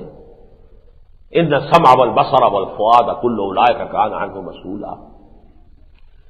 الم تروا ان اللہ سخر لکم ما فی السماوات وما فی الارض. سورہ لقمان کی آیت نمبر 20 ہے یہ. اور سورہ جاثیہ وسخر لکم ما فی السماوات وما فی الارض جمیعا منہ، اور اضافہ کر دیا تمہارے لیے ہم نے آسمانوں میں جو کچھ ہے، زمینوں میں جو کچھ ہے، وہ کل کا کل مسخر کر دیا. یہ خلافت آدم ہے، تسخیر کائنات کی شکل میں جو بڑھتی چلی جا رہی ہے. اللہ نے اس کے ساتھ ایک بیلنسنگ فیکٹر دیا تھا. سورہ بقرہ کے 4 رکوع کے آخر میں اس کا ذکر ہے. دیکھو آدم، تمہیں ہم نے یہ سب کچھ دے دیا، لیکن ایسا نہ ہو کہ تمہارا دماغ پھر جائے، کوئی نشہ چڑھ جائے، بغاوت پر آمادہ ہو جاؤ، تو ہم نے ایک دوسرا سلسلہ بھی ہم جاری رکھیں گے، وہی کا سلسلہ جاری رکھیں گے۔ وَإِمَّا يَأْتِيَنَّكُم مِّنِّي هُدًى فَمَن تَبِعَ هُدَايَ فَلَا خَوْفٌ عَلَيْهِمْ وَلَا هُمْ يَحْزَنُونَ وَالَّذِينَ كَفَرُوا وَكَذَّبُوا بِآيَاتِنَا أُولَٰئِكَ أَصْحَابُ النَّارِ هُمْ فِيهَا خَالِدُونَ۔ وحی کا سلسلہ جاری رہے گا، جو کوئی بھی ہماری اس وحی کی ہدایت کے تابع رہیں گے، چلتے رہیں گے، چاہے تم آسمانوں پر پہنچ جاؤ کوئی خرابی نہیں ہوگی، لیکن جیسے ہی آج سے تقریباً 300 سال قبل انسان نے وحی کی طرف سے اپنا رخ موڑ لیا، یورپ میں رینائسنس کے بعد ہی explosion of sciences and knowledge ہوا ہے۔ یہی تو 300 برس ہے جس میں انسان نے سارا کچھ یہ حاصل کیا ہے۔ پہلے تو کیڑی کی چال چل رہا تھا آدم، یہ ایک دم جو دوڑا ہے تو یہ تو یہی 200-250 برس ہے، ایک کے بعد ایک، ایک کے بعد ایک، ایک سے ایک نئی ایجاد، نئی سے نئی اختراع، نئی سے نئی جو ہے وہ انکشافات پیر بپیر ہوتے چلے گئے، ایکسپلوژن۔ بدقسمتی سے اسی موقع پر ہدایت آسمانی سے آنکھ بند کر لی۔ اللہ نے 2 آنکھیں دی تھی، ایک آنکھ تھی وہ علم اسماء کی، ایک آنکھ دی تھی وحی کی، ایک آنکھ بند کر دی، وہیں سے یہ کانی دجالی تہذیب شروع ہو گئی۔ اب جتنا کچھ تم نے حاصل کیا یہ تمہاری تباہی اور بربادی کا ذریعہ بنے گا۔ کتنے ریسورسز اور فوڈ انسان نے دریافت کر لیے، لیکن بھوک ختم نہیں ہوگی۔ ایک بڑی تعداد انسانوں کی انہیں 2 اسکوائر میلز جو ہے روزانہ نہیں ملیں گے، اس لیے کہ ہدایت سے محروم ہے انسان۔ سائنسی ترقی، ٹیکنالوجی، ایجادات آگے سے آگے بڑھتا چلا جا رہا ہے، ہدایت والا راستہ بند کر لیا۔ یک چشمی تہذیب ہے یہ۔ اس تہذیب کے اندر برا نہ مانیے، ہم سب کے سب غرق ہیں، کوئی کم کوئی زیادہ۔ کوئی بالکل غرق ہو چکا ہے، اس کے سامنے کچھ نہیں، نہ خدا سے کوئی تعلق، نہ آخرت کا کوئی خیال، نہ وحی کا کوئی تعلق، نہ قرآن سے کوئی دلچسپی، دنیا اور دنیا کی محنت اور دنیا کا عیش اور دنیا کا ساز و سامان اور دنیا کی سہولتیں، بہت بڑی بات ہے، ویلفیئر اسٹیٹ، اجتماعی طور پر بہبود ہونی چاہیے، دنیا میں یہ ہونا چاہیے۔ آخرت کس بلا کا نام ہے، کوئی فکر ہی نہیں۔ اللہ خالق وہ بھی کوئی ہے، ہوگا کوئی، ڈکوسلے ہیں۔ روح بھی کسی شے کا نام ہے، کیا پتا ہے۔ جسم ہے، جسم کی خیال رکھو، جسم کو پالو، پرورش کرو، اس کے لیے منرلز ہونے چاہیے، وائٹامنز ہونے چاہیے، یہ ہونا چاہیے، وہ ہونا چاہیے۔ روح کس شے کا نام ہے؟ یہ ہے دجالی تہذیب، یک چشم تہذیب۔ کوئی سر کے اوپر سے بھی اس کے پانی گزر چکا، وہ غرق ہے۔ ہم جائزہ لیں گے تو کوئی گھٹنوں تک ہے، کوئی گردن تک ہے۔ اللہ رسول کا نام تو یاد ہے، باقی ساری مسائی، ساری بھاگ دوڑ، ساری دلچسپیاں اس مادے کے لیے، اس دنیا کے لیے، اس جسم کے لیے، اس حیات دنیاوی کے لیے، اس کے سوا کوئی سوچ نہیں، کوئی فکر نہیں، بلکہ کھلم کھلا استہزاء ہے، انکار۔ یہی وجہ ہے، نوٹ کر لیجئے کہ حدیث میں اس دجالی فتنے سے بچاؤ کے لیے سورہ کہف کو علاج بتایا گیا۔ جو شخص سورہ کہف کی تلاوت کرتا رہے گا، اور تلاوت کے معنی وہ نہیں ہے بغیر سمجھے وہ الفاظ پڑھ لینا، سمجھنا، غور کرنا، وہ دجالی فتنے کے اثرات سے محفوظ رہے گا۔ کیوں؟ تھوڑے تھوڑے وقفے کے بعد، یہ سورہ مبارکہ ایسی عجیب ہے، تھوڑے تھوڑے وقفے کے بعد ایک بات کو ریپیٹ کیا گیا ہے۔ اس دنیا میں جو کچھ زیبائش اور آرائش نظر آ رہی ہے، جس سے آنکھیں چکا چوند ہو جاتی ہیں، دی گلٹرنگ ایکسپیرئنس، یہ دجل ہے، فریب ہے، یہ حقیقت نہیں ہے۔ تمہاری ظاہر بین نگاہیں جو کچھ دیکھ رہی ہیں، اپیئرنس اینڈ ریئلٹی، اپیئرنس کچھ اور ہے، ریئلٹی کچھ اور ہے۔ پہلے ہی رکوع میں فرمایا انا جعلنا ما علی الارض زینۃ لہا لنبلوہم ایہم احسن عملا۔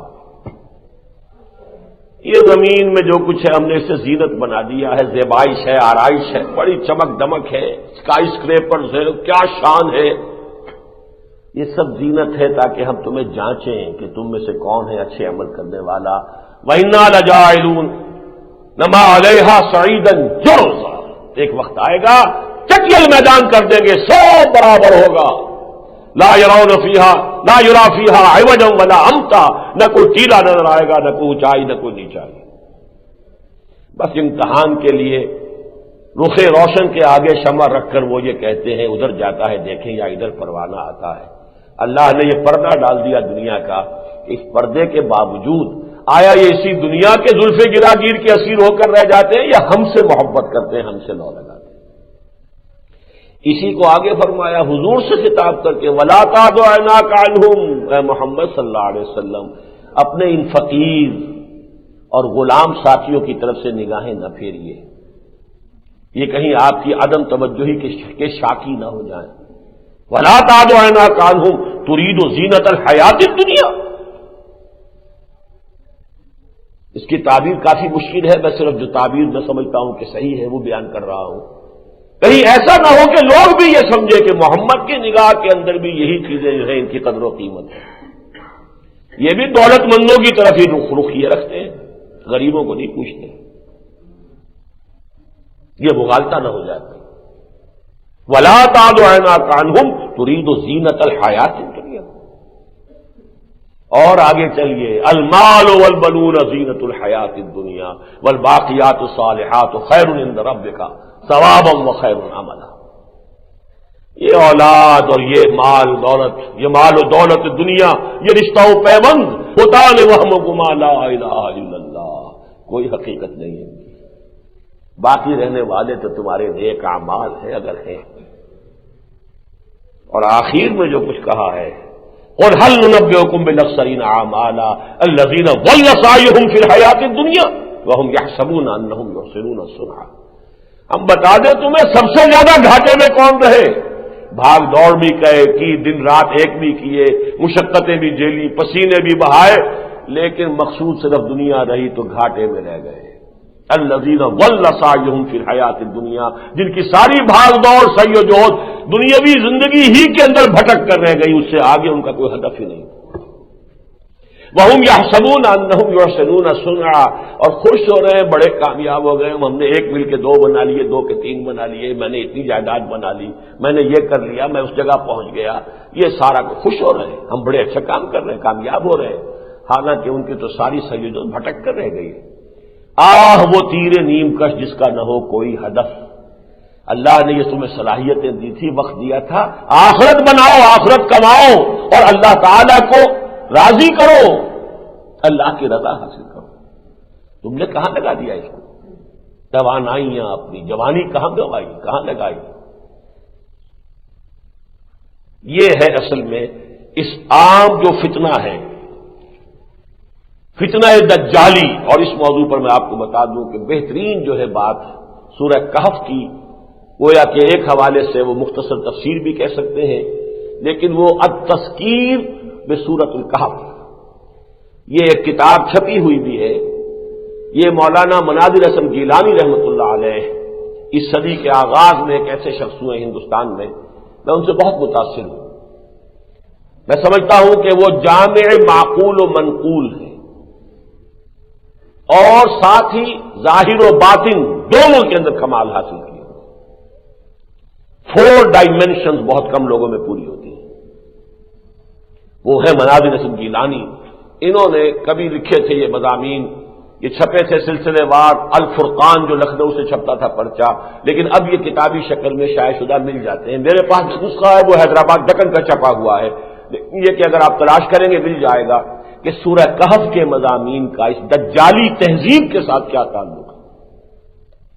یہ تہذیب جو مذہب کے اعتبار سے عیسائی تہذیب تھی، یہ تہذیب کے جس کے نتیجے میں انسان نے مذہب کو کھڈے لائن لگا کر اور ساری توجہ جو ہے وہ لگا دی ہے سائنس پر اور ٹیکنالوجی پر اور اختراعات پر، انکشافات پر، ایجادات پر. نتیجہ کیا ہے کہ ایک آنکھ چوپٹ کھلی ہے، ایک آنکھ بند ہے. یہ یک چشمی تہذیب بحیثیت مجموعی دجالی فتنہ ہے. لیکن آگے چلیے، احادیث سے معلوم ہوتا ہے اس دجالی تہذیب کا ایک کلائمیکس بھی آنے والا ہے، ایک شخص معین کی شکل میں. وہ انسان ہوگا یا کوئی جن ہوگا، کوئی شیطان ہوگا، کیا ہوگا، اس سے میں بحث نہیں کر رہا. اچھی طرح نوٹ کر لیں کہ جیسے ایک اور شخصیت ہے جو سورہ کہف کے اندر جس کا تذکرہ ہوا ہے، عام طور پر جنہیں حضرت خضر کہہ دیا جاتا ہے، حضرت موسیٰ علیہ السلام کا جو معاملہ ہوا اس میں بھی یہی بتایا گیا تھا نا کہ کسی معاملے کا ظاہر اور ہے، باطن اور ہے. کشتی ٹوٹ گئی، وہ بیچارے جو تھے جو کشتی ہی سے اپنے روزی کماتے تھے، انہوں نے سمجھا ہوگا ہم پر قیامت آ گئی. انہیں کیا پتا تھا کہ اسی وجہ سے کشتی بچ جائے گی، ورنہ بادشاہ نے ضبط کر لینی تھی. بظاہر صدمے کی بات ہے، حقیقت میں رحمت خداوندی ہے. کسی کا نوجوان بیٹا فوت ہو گیا، وہ تو ماں باپ دھاڑے مار رہے ہوں گے، لیکن یہ کہ انہیں کیا پتا کہ یہ بیٹا سرکش ہونے والا تھا، تمہارے بڑھاپے میں سوہانے روح بننے والا تھا. اللہ نے تم پر رحمت کی ہے کہ اسے چھین لیا ہے، اور اس کی جگہ تمہیں اللہ تعالیٰ ایک نیک اور صالح بیٹا دینے والا. کیا پتا، ہم تو ظاہر کو دیکھتے. وہ جو سفر حضرت موسیٰ کا ہوا ہے جس کا سورہ کہف میں تذکرہ ہے، وہ کون صاحب تھے جن کے پاس حضرت موسیٰ کو بھیجا گیا، جنہیں ہم حضرت خضر کہہ دیتے.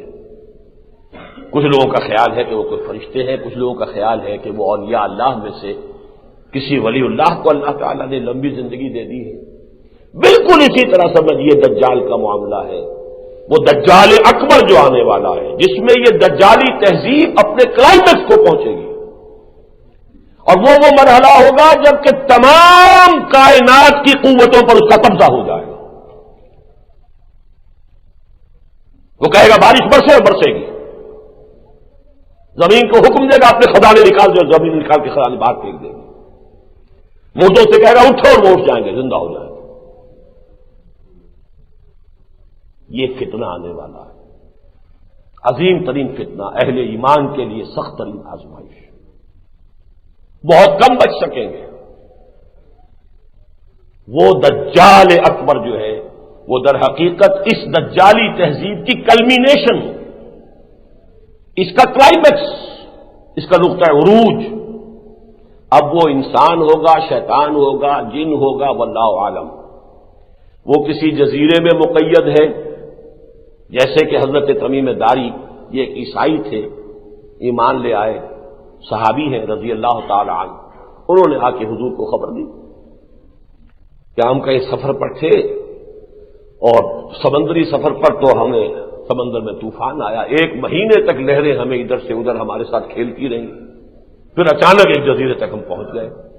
اس جزیرے میں ایک جانور نما عورت بھی ملی اور ایک دجال. اب وہ میں تفصیل میں نہیں جا سکتا، یہ احادیث کے اندر آپ پڑھ لیجئے. وہ وہاں مقید ہے، جکڑا ہوا ہے، اور اس نے خبریں دی کہ میں عنقریب خارج ہوں گا، مجھے اجازت ملے گی یہاں سے، اور پھر میں یہ فتنے جو ہے دنیا کے اندر پیدا کروں گا.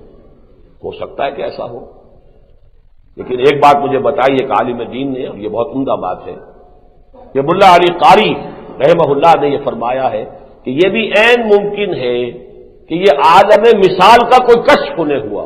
اس لیے کہ آج سب سے بڑا خیال یہ ہوتا ہے کہ آج کی دنیا میں تو سارے سمندر چھان مارے لوگوں نے، اب کون سا وہ جزیرہ رہ گیا کہ جہاں کوئی دجال جو ہے وہ مقید ہے. تو ہو سکتا ہے جیسے کہ ملا علی قاری کی رائے ہے، لیکن یہ کہ آیا وہ کوئی انسان ہے یا وہ کوئی جن ہے یا کوئی عالم کشف کے اندر یہ حقیقت دکھائی گئی یا کوئی عالم مادی کی شے ہے، ان سب کو چھوڑ دیجئے. لیکن جس چیز پر احادیث نبویہ بالکل متفق ہیں، جس کے اوپر کے ارتکاب ہوتا ہے کہ ایک شخص جو خدائی کا دعویٰ کرے گا اور اپنی پرستش کرائے گا، باقی دجالون نبوت کا دعویٰ کریں گے. اس کو فرق کو نوٹ کر لیجئے. وہ سلاسون کذابون جن کے بارے میں حضور نے فرمایا وہ جو دجال ہوں گے وہ نبوت کا دعویٰ کریں گے، جھوٹے مدعیان نبوت، جن میں اس صدی میں 2 میں نے آپ کو گنوا دیے، غلام احمد قادیانی اور خلیفہ رشاد بہائی. نبوت کا دعویٰ کیا اور قتل بھی ہو چکا. لیکن یہ دجال خدائی کا دعویٰ کرے گا، میں خدا ہوں، مجھے پوجو. اور بے شمار اہل ایمان جن کے ایمان مضبوط نہیں ہوں گے وہ کھڑے نہیں رہ سکیں گے.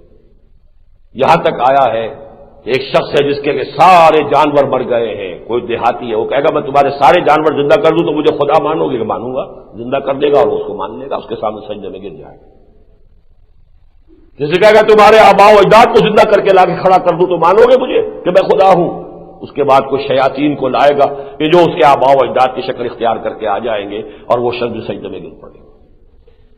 پوری یوں سمجھیے کہ سخت ترین آزمائش، وہ جو میں نے ابھی شعر پڑھا تھا، رخ روشن کے آگے شمع رکھ کر وہ یہ کہتے ہیں ادھر جاتا ہے دیکھیں یا ادھر پروانہ آتا ہے، یہ مادی ساری قوتیں جب کسی انسان کے ہاتھ میں آ جائیں اور وہ خدائی کا دعویٰ کرے، پھر بھی اگر کوئی انسان قائم رہ جاتا ہے کہ نہیں، اسی لیے حضور نے بڑی تفصیلی اس شخص معین کی شکل بتائی ہے، اس کا حلیہ بتایا ہے، اس کے بال گھنگریالے ہوں گے، اس کی ایک آنکھ ہوگی، وہ یک چشمی تہذیب جب ایک شخص سے مشکل کے اندر جب وہ سامنے آئے گی تو وہ ایک چشم ہوگا۔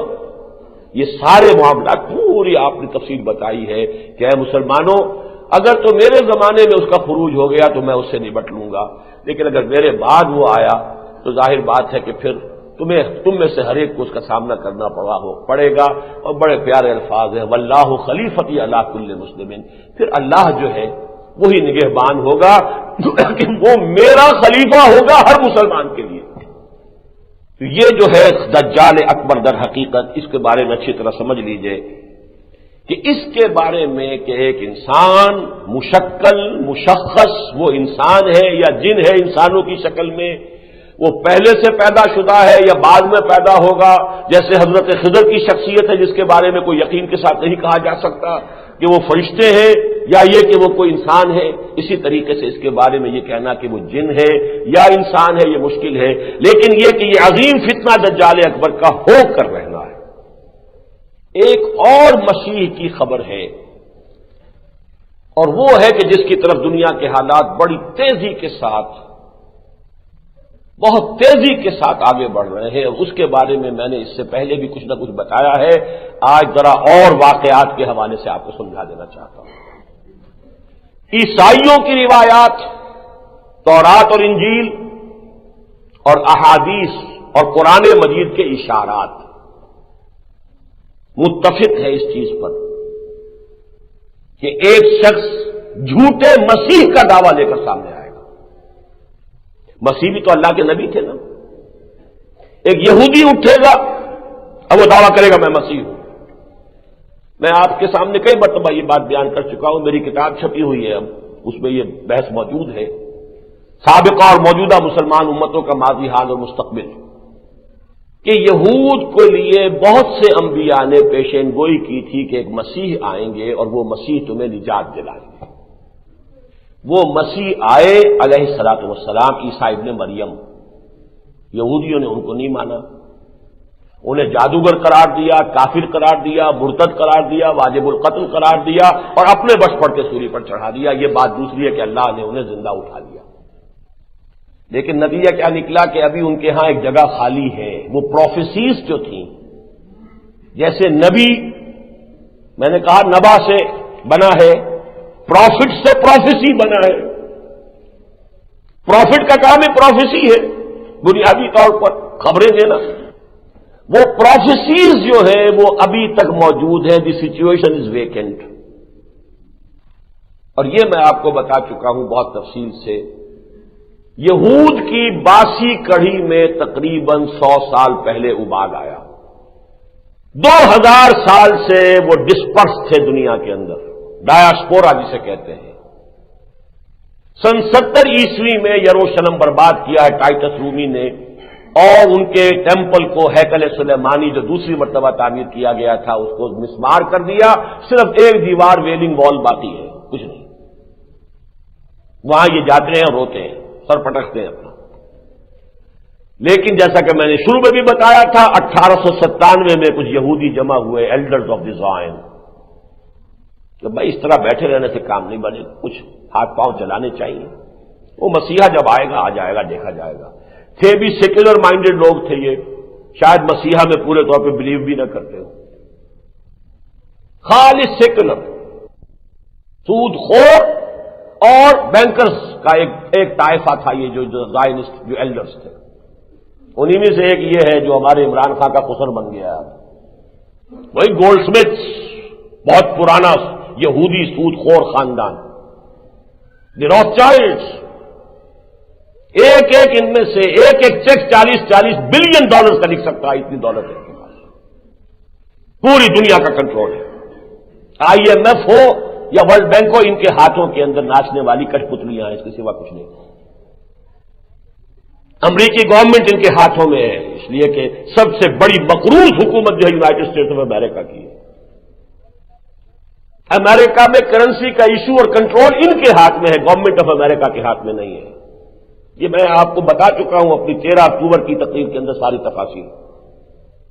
بہرحال زائنسٹ نے کچھ نہ کچھ محنت کی، 20 سال کے بعد 1917 میں بالفور ڈیکلریشن حاصل کر لیا۔ فرنگ کی رگے جہاں پنجہ یہود میں ہے، یہ علامہ اقبال دیکھ آئے تھے، سن 5 سے سن 8 تک رہے نا یورپ میں، 1905 سے 1908 تک جرمنی میں بھی رہے، انگلستان میں بھی رہے، اور دونوں جگہ دیکھ لیا تھا آپ نے کہ کیا حال ہے، فرنگ کی رگے جہاں پنجہ یہود میں ہے، لہذا برطانیہ سے بالفور ڈیکلریشن حاصل کر لیا۔ 1948 14 مئی 1948 کو اسرائیل قائم ہوا۔ اس وقت تک مذہبی یہودی ابھی بیٹھا ہوا تھا، وہ کوئی کام کرنے کو تیار نہیں تھے۔ جب اسرائیل بن گیا اور خاص طور پر جب 1967 میں اس نے اپنی حدود بھی وسیع کر لی، پورا سینائی پیننسولا آ گیا، گولان ہائٹس تک جو ہے وہ شام کا حصہ جو ہے، سارا ویسٹ بینک آ گیا، بڑے بڑے رقبے آ گئے۔ اب وہ آنکھ کھلی ان مذہبی یہودیوں کی، وہ بھی رفتہ رفتہ نئے سیٹلمنٹ جو ہوئی ہیں تو ان میں وہ آ کے آباد ہو گئے، اور یہ ان کے مابین اب ایک اسٹرگل ہے جو چل رہی ہے، کانفلکٹ ہے جو چل رہا ہے۔ مذہبی یہودی کہتے ہیں کہ ہمیں اپنا گریٹر اسرائیل قائم کرنا ہے، ہر حال میں کرنا ہے، جو نیل سے فرات تک ہوگا۔ یہی وجہ ہے کہ وہ ریزنٹ کر رہے ہیں کہ تم یہ زمینیں واپس کیوں کر رہے ہیں، ہمیں تو اور لینی ہے۔ آخر یہ رابین قتل ہو گیا کہ نہیں ہو گیا؟ یہی مذہبی عیسائی ہے جس کے غصے کا ایک ظہور ہوا تھا، جو وہ شخص گولڈسٹین جو ہے وہ داخل ہوا مسجد خلیل میں، اور اس نے کتنے مسلمانوں کو بھون کر رکھ دیا فجر کی نماز کے وقت۔ یہ وہ ہے یہودی فنڈامنٹلسٹ مذہبی لوگ، یہ کہتے ہیں کہ ہم نے گریٹر اسرائیل قائم کرنا ہے، جبکہ زائنسٹ حکومت اور امریکہ ان دونوں کی پالیسی یہ ہے کہ بھائی تمہیں آم کھانے ہیں کہ پیڑ گننے ہیں۔ ایسا کرتے ہیں کہ پورے عرب ممالک کو، شمالی افریقہ، مغربی ایشیا، اس کو ملا کر ایک اکنامک بلاک بنا لیتے ہیں، جیسے کامن یورپین مارکیٹ ہے۔ اب اس میں پیسہ ان کا ہے، دولت ان کے پاس ہے، تیل ان کا ہے، لیبر ان کی ہے، ٹیکنالوجی، مینجمنٹ، نو ہاؤ سب ہمارے پاس ہے، لہذا ملائی ہم کھائیں گے، مکھن ہم کھائیں گے، پنیر ہم کھائیں گے، کوئی چھاچھ ماچھ، کوئی دودھ، سکمڈ ملک جو ہے وہ ان کو بھی دے دیں گے۔ تو یہ بہتر ہے یا خامخواہ ہم ایک جو ہے گریٹر اسرائیل قائم کریں، سارے عربوں کی دشمنی مول لیں، سارے مسلمانوں کی دشمنی مول لیں، تو وہ تو پھر یقاتلون فیقتلون ویقتلون ہو کر رہے گا، وہ ہمیں قتل کریں گے ہم انہیں قتل کریں گے، کوئی امن نہیں ہو سکے گا۔ تو یہ پیس پلان جو چل رہا ہے، پیس، تو پیس کے حوالے سے ایک کامن مارکیٹ بنا لو، لیکن ان دونوں گروپس کے مابین نوٹ کرنے کی بات یہ ہے، یہ طے ہے مسجد اقصی گرائی جائے گی اور تھرڈ ٹیمپل تعمیر ہوگا۔ میں یہاں آپ کو 2 قول سنا رہا ہوں۔ 14 مئی سن 48 کو اسرائیل قائم ہوا، جون سن 67 میں موشے دایان، وہ کھانا، وہ جرنیل، وہ داخل ہوا یروشلم میں، پرانے یروشلم نے فتح کیا، اور اس کے بعد اس کے الفاظ ہیں، we have return to our holiest of holy places, never to leave this place again. ہم آ چکے ہیں اپنی مقدس ترین جگہ پر، اور اب کبھی یہاں سے یہیں سے نہیں نکلیں گے۔ اسی زمانے میں ایک یہودی، نام اس کا اسرائیل ایلڈاڈ ہے، اس سے کسی بڑے صحافی نے انٹرویو لیا، are you going to build your temple? Yes. When will you do it? اس کا جواب یہ تھا کہ جب داؤد نے یروشلم فتح کیا تھا علیہ الصلوۃ والسلام، اس کے اور حضرت سلیمان کے ہیکل کے تعمیر کرنے میں 1 جنریشن کا فصل تھا، یعنی 40 برس۔ The same will happen here. 40 برس کے بعد ہم اپنا ٹیمپل تعمیر کریں گے. تو یہ کتاب جو ہے دی لیٹ گریٹ پلینٹ ارتھ، ہال لنڈسے اس کا مصنف ہے، 1970 میں چھپی ہے، جس سے میں یہ سارے آپ کو حوالے دے رہا ہوں. وہ لکھتا ہے کہ ایک دم وہ صحافی جو ہے چونک اٹھا، کیا کہہ رہے ہو؟ پھر اس گنبد صخرہ کا کیا ہوگا؟ ڈوم آف دی راک، اس کا کیا بنے گا کہ جو مسلمانوں کی یوں سمجھیے کہ مقدس ترین جگہ ہے اور وہ عین اس کے مرکز میں ہے. اس نے کہا this is of course an open question, who knows maybe there will be an earthquake, ہو سکتا ہے کوئی زلزلہ آئے اور مسجد قبا گر جائے. کوئی آرٹیفیشل زلزلہ بھی پیدا کیا جا سکتا ہے، کوئی بام وہاں پہ رکھا جا سکتا ہے، بام بلاسٹ. 20 سٹوری بلڈنگ جو تھی تباہ ہوئی ہے ایک بم سے. اوکلاہوما میں 200 آدمی مرا ہے ایک بم سے. تو سوچئے کہ مسجد اقصی کا کیا حال ہوگا. یہ طے ہے اور 40 برس ان کے اب پورے ہو رہے ہیں. نوٹ کر لیجئے 1948 میں فتح کیا تھا، 1998 آیا کھڑا ہے سر کے اوپر. اور یہی رشوت ہے کہ جو زائنسٹ دے رہے ہیں یہودیوں کو کہ یروشلم کے معاملے میں ہم قطعاً کوئی کمزوری نہیں دکھائیں گے، یروشلم ہمارا ہے، اسرائیل کا پایہ تخت دارالخلافہ رہے گا. یہیں اب امریکہ کی ایمبیسی بھی شفٹ ہونے والی ہے، وہیں ویٹیکان کی ایمبیسی بھی جو ہے وہ بھی آ کر بننے والی ہے. یہ تو ہمارا ہے. اور یہاں پر اور اس کے بعد وہ سارا سلسلہ شروع ہو جائے گا جو احادیث کی کتابوں میں کتاب الفتن. ظاہر بات ہے مسجد اقصی کے گرنے کا نتیجہ وہ نہیں نکل سکتا جو کہ ایودھیا کی مسجد کا ہوا ہے. ایودھیا کی مسجد تو تھی اور مسلمانوں نے ہند نے بہرحال اس کو کچھ نہ کچھ اپنا جذباتی ایشو بھی بنا لیا تھا، اور اس میں میں سمجھتا ہوں کہ انہوں نے ضرورت سے زیادہ معاملہ کر لیا تھا.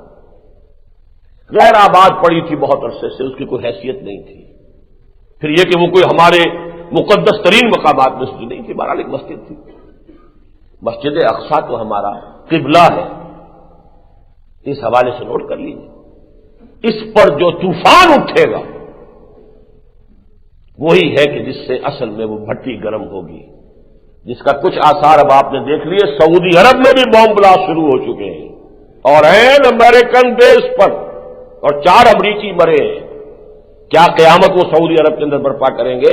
یہاں 2 مرے تھے، اس کے بعد کیا ہوا ہے؟ ساری جو ہے وہاں کے کراچی کے معاملے میں آ کر بٹھا دیا ہے. اب وہی ان کی جو ہے ساری سیکرٹ سروس بھی آئی بیٹھی ہوئی ہے. ہمارے سارے معاملات کے اندر تحقیق و تفتیش کا معاملہ وہ اپنے ہاتھ میں لے چکے ہیں. یہ تو پاکستان ہے، پھر بھی سعودی عرب تو ویسے ان کے ہاتھوں میں ہے. یہ ہے وہ حالات کہ جس میں کوئی شخص اب کھڑا ہوگا اور کہے گا میں ہوں مسیح اور میں قائم کر کے رہوں. اس کے بعد وہ ملاحم کا سلسلہ. پھر عرب میں اللہ تعالیٰ کے فضل و کرم سے ایک شخصیت ظاہر ہوگی، حضرت فاطمہ رضی اللہ تعالی عنہا کی اولاد میں سے، حضرت حسن کے اسباب میں سے. اور پھر وہ عرب کے اندر وہ مدافعت کا کام، ریزسٹنس کا کام ان کے خلاف شروع کریں گے. ادھر سے پھر دجال نکلے گا یہودیوں کا سربراہ ہو کر، کہ جو نبوت کا دعویٰ کرے گا کہ مسیح ہونے کا، خدائی کا دعویٰ نہیں، وہ نبی ہونے کا دعویٰ کرے گا. وہ دجال اکبر جو ہے وہ قیامت کے بہت قریب کی نشانیوں میں سے ہے. یہ دجال جو ہے جو مسیح ہونے کا دعویٰ کرے گا، یہ تو سمجھیے کہ چند سالوں کی بات ہے کہ آیا چاہتا ہے. اسی لیے اس کی بڑی تفصیلی خبریں احادیث کے اندر دی گئی ہیں. اگرچہ اس کے بعد جو کچھ ہونا ہے، مسلمانوں پر جو ستم ٹوٹیں گے، خاص طور پر عربوں پر، بڑے عجیب سے الفاظ آئے ہیں حضور کی ایک حدیث میں، ویل للعرب من شر قد اقترب. اقترب کا وہی لفظ ہے جو میں نے آج سورہ انبیاء کی پہلی آیت میں بھی، اقترب للناس حسابهم واقترب الوعد الحق. ویل للعرب، عرب کے لیے بڑی ہلاکت ہے، بڑی بربادی ہے، بڑی تباہی ہے.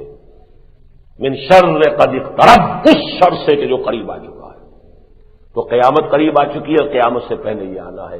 سب سمجھ میں آ رہا ہے. اس لیے کہ یہودیوں کے ایجنٹ ہی تو آج ہمارے حکمران بنے بیٹھے ہیں، خاص طور پہ عالم عرب میں.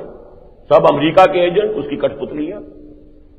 مسلمان اگر فنڈامنٹل مسلمان اٹھے گا اس کی حمیت جوش مارے گی، اس کے اندر جو ہے احتجاج کرے گا، کیا ہوگا؟ سب سے پہلے تو یہی ختم کریں گے، یہی شاہ فہد ہوں گے، ان کی فوجیں ہوں گی، حسنی مبارک ہوں گے، ان کی فوجیں ہوں گی، اور حافظ الاسد ہوں گے، ان کی فوجیں ہوں گی۔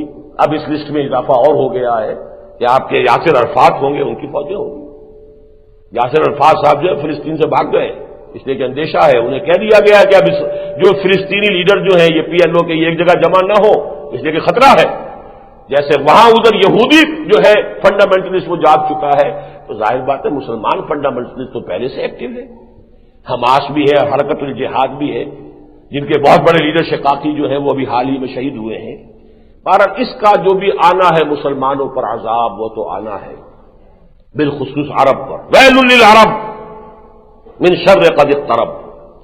لیکن اس کے بعد اس کا جو آخری ڈراپ سین ہونا ہے، حضرت مسیح دجال کو قتل کریں گے ان کی مدد سے اور مشرق سے جانے والی فوجوں کی مدد سے، وہ خراسان ہو یا پاکستان ہو، اللہ کرے کہ وہ پاکستان ہو، کہ یہاں اس سے پہلے وہ خلافت علی منہاج النبوہ کا نظام قائم ہو اور یہاں سے پھر فوجیں چلیں، اور ان کی مدد سے اور حضرت مہدی، پھر یہ جنگیں ہوں گی۔ وہ کتاب الملاحم میں بڑی تفاصیل ہے، ان کی تفصیل میں اس وقت جانا نہیں چاہتا۔ نتیجہ یہ ہوگا یہودی ایک ایک ختم ہوگا اور عیسائیت ختم ہو جائے گی، اسلام اور عیسائیت مدغم ہو جائیں گے۔ حدیث میں آتا ہے حضرت مسیح صلیب کو بھی توڑ دیں گے اور خنزیر کو قتل کر دیں گے، یعنی صلیب کا عقیدہ ختم ہو جائے گا کہ حضرت مسیح کہیں گے مجھے تو کسی نے سولی دی نہیں، مجھے تو زندہ اللہ نے اٹھایا تھا، تم نے یہ سارا جو پکھنڈ جو کھلار رکھا ہے یہ میری مصلوبیت کا، اس کی کوئی حقیقت ہی نہیں۔ یکسر الصلیب، وہ صلیب کو توڑ کر پھینک دیں گے، جو اس وقت ان کی سب سے بڑی علامت ہے، سمبل ہے۔ وہ گلے میں بھی لٹکا ہوتا ہے اور جو ہر جگہ پر جو ہے گرجے پر بھی کھڑی ہوتی ہے، صلیب ہی تو ہے۔ صلیب کو توڑ دیں گے اور خنزیر کو قتل کر دیں گے، کیونکہ یہ شریعت موسوی میں بھی حرام تھا اس کا گوشت کھانا، اور شریعت محمدی میں بھی، درمیان میں یہ عیسائیوں نے اس کو حلال کر لیا اپنے لیے، تو لہذا وہ بھی معاملہ ختم ہو جائے گا۔ شریعت محمدی ہی کا پھر جو ہے دنیا کے اندر بول بالا ہوگا۔ حضرت مسیح علیہ السلام 40 یا 45 برس تک دنیا میں، پھر وہ امن کی حکومت، عالم اسلام، عالم ارضی پر خلافت علی منہاج النبوہ کا نظام قائم رہے گا، اور اس کے بعد ان کا انتقال بھی ہوگا، تبھی موت بھی واقع ہوگی۔ اور ایک حدیث کے مطابق حضور ہی کے حجرے میں وہ دفن ہوں گے، اور حضور نے فرمایا قیامت کے دن وہ جب بعد سے بعد الموت ہوگا، نفخہ ثالثہ کے بعد، تو میں اور مسیح ابو بکر اور عمر کے درمیان میں اٹھیں گے، داہنے بائیں جو ہے ابو بکر اور عمر ہوں گے، درمیان میں میں ہوں گا اور مسیح ہوں گے۔ ایک بنی اسرائیل کے خاتم الانبیاء تھے اور ایک تمام سلسلہ نبوت کے خاتم ہے محمد رسول اللہ صلی اللہ علیہ وسلم۔ ان دونوں کو اللہ اٹھائے گا۔ اسی حدیث میں یہ آتا ہے کہ وہ شادی بھی ہوگی، ان کی اولاد بھی ہوگی۔ یہ ساری چیزیں ہیں کہ جن میں تفصیل میں جانے کا بھی اس وقت موقع نہیں ہے۔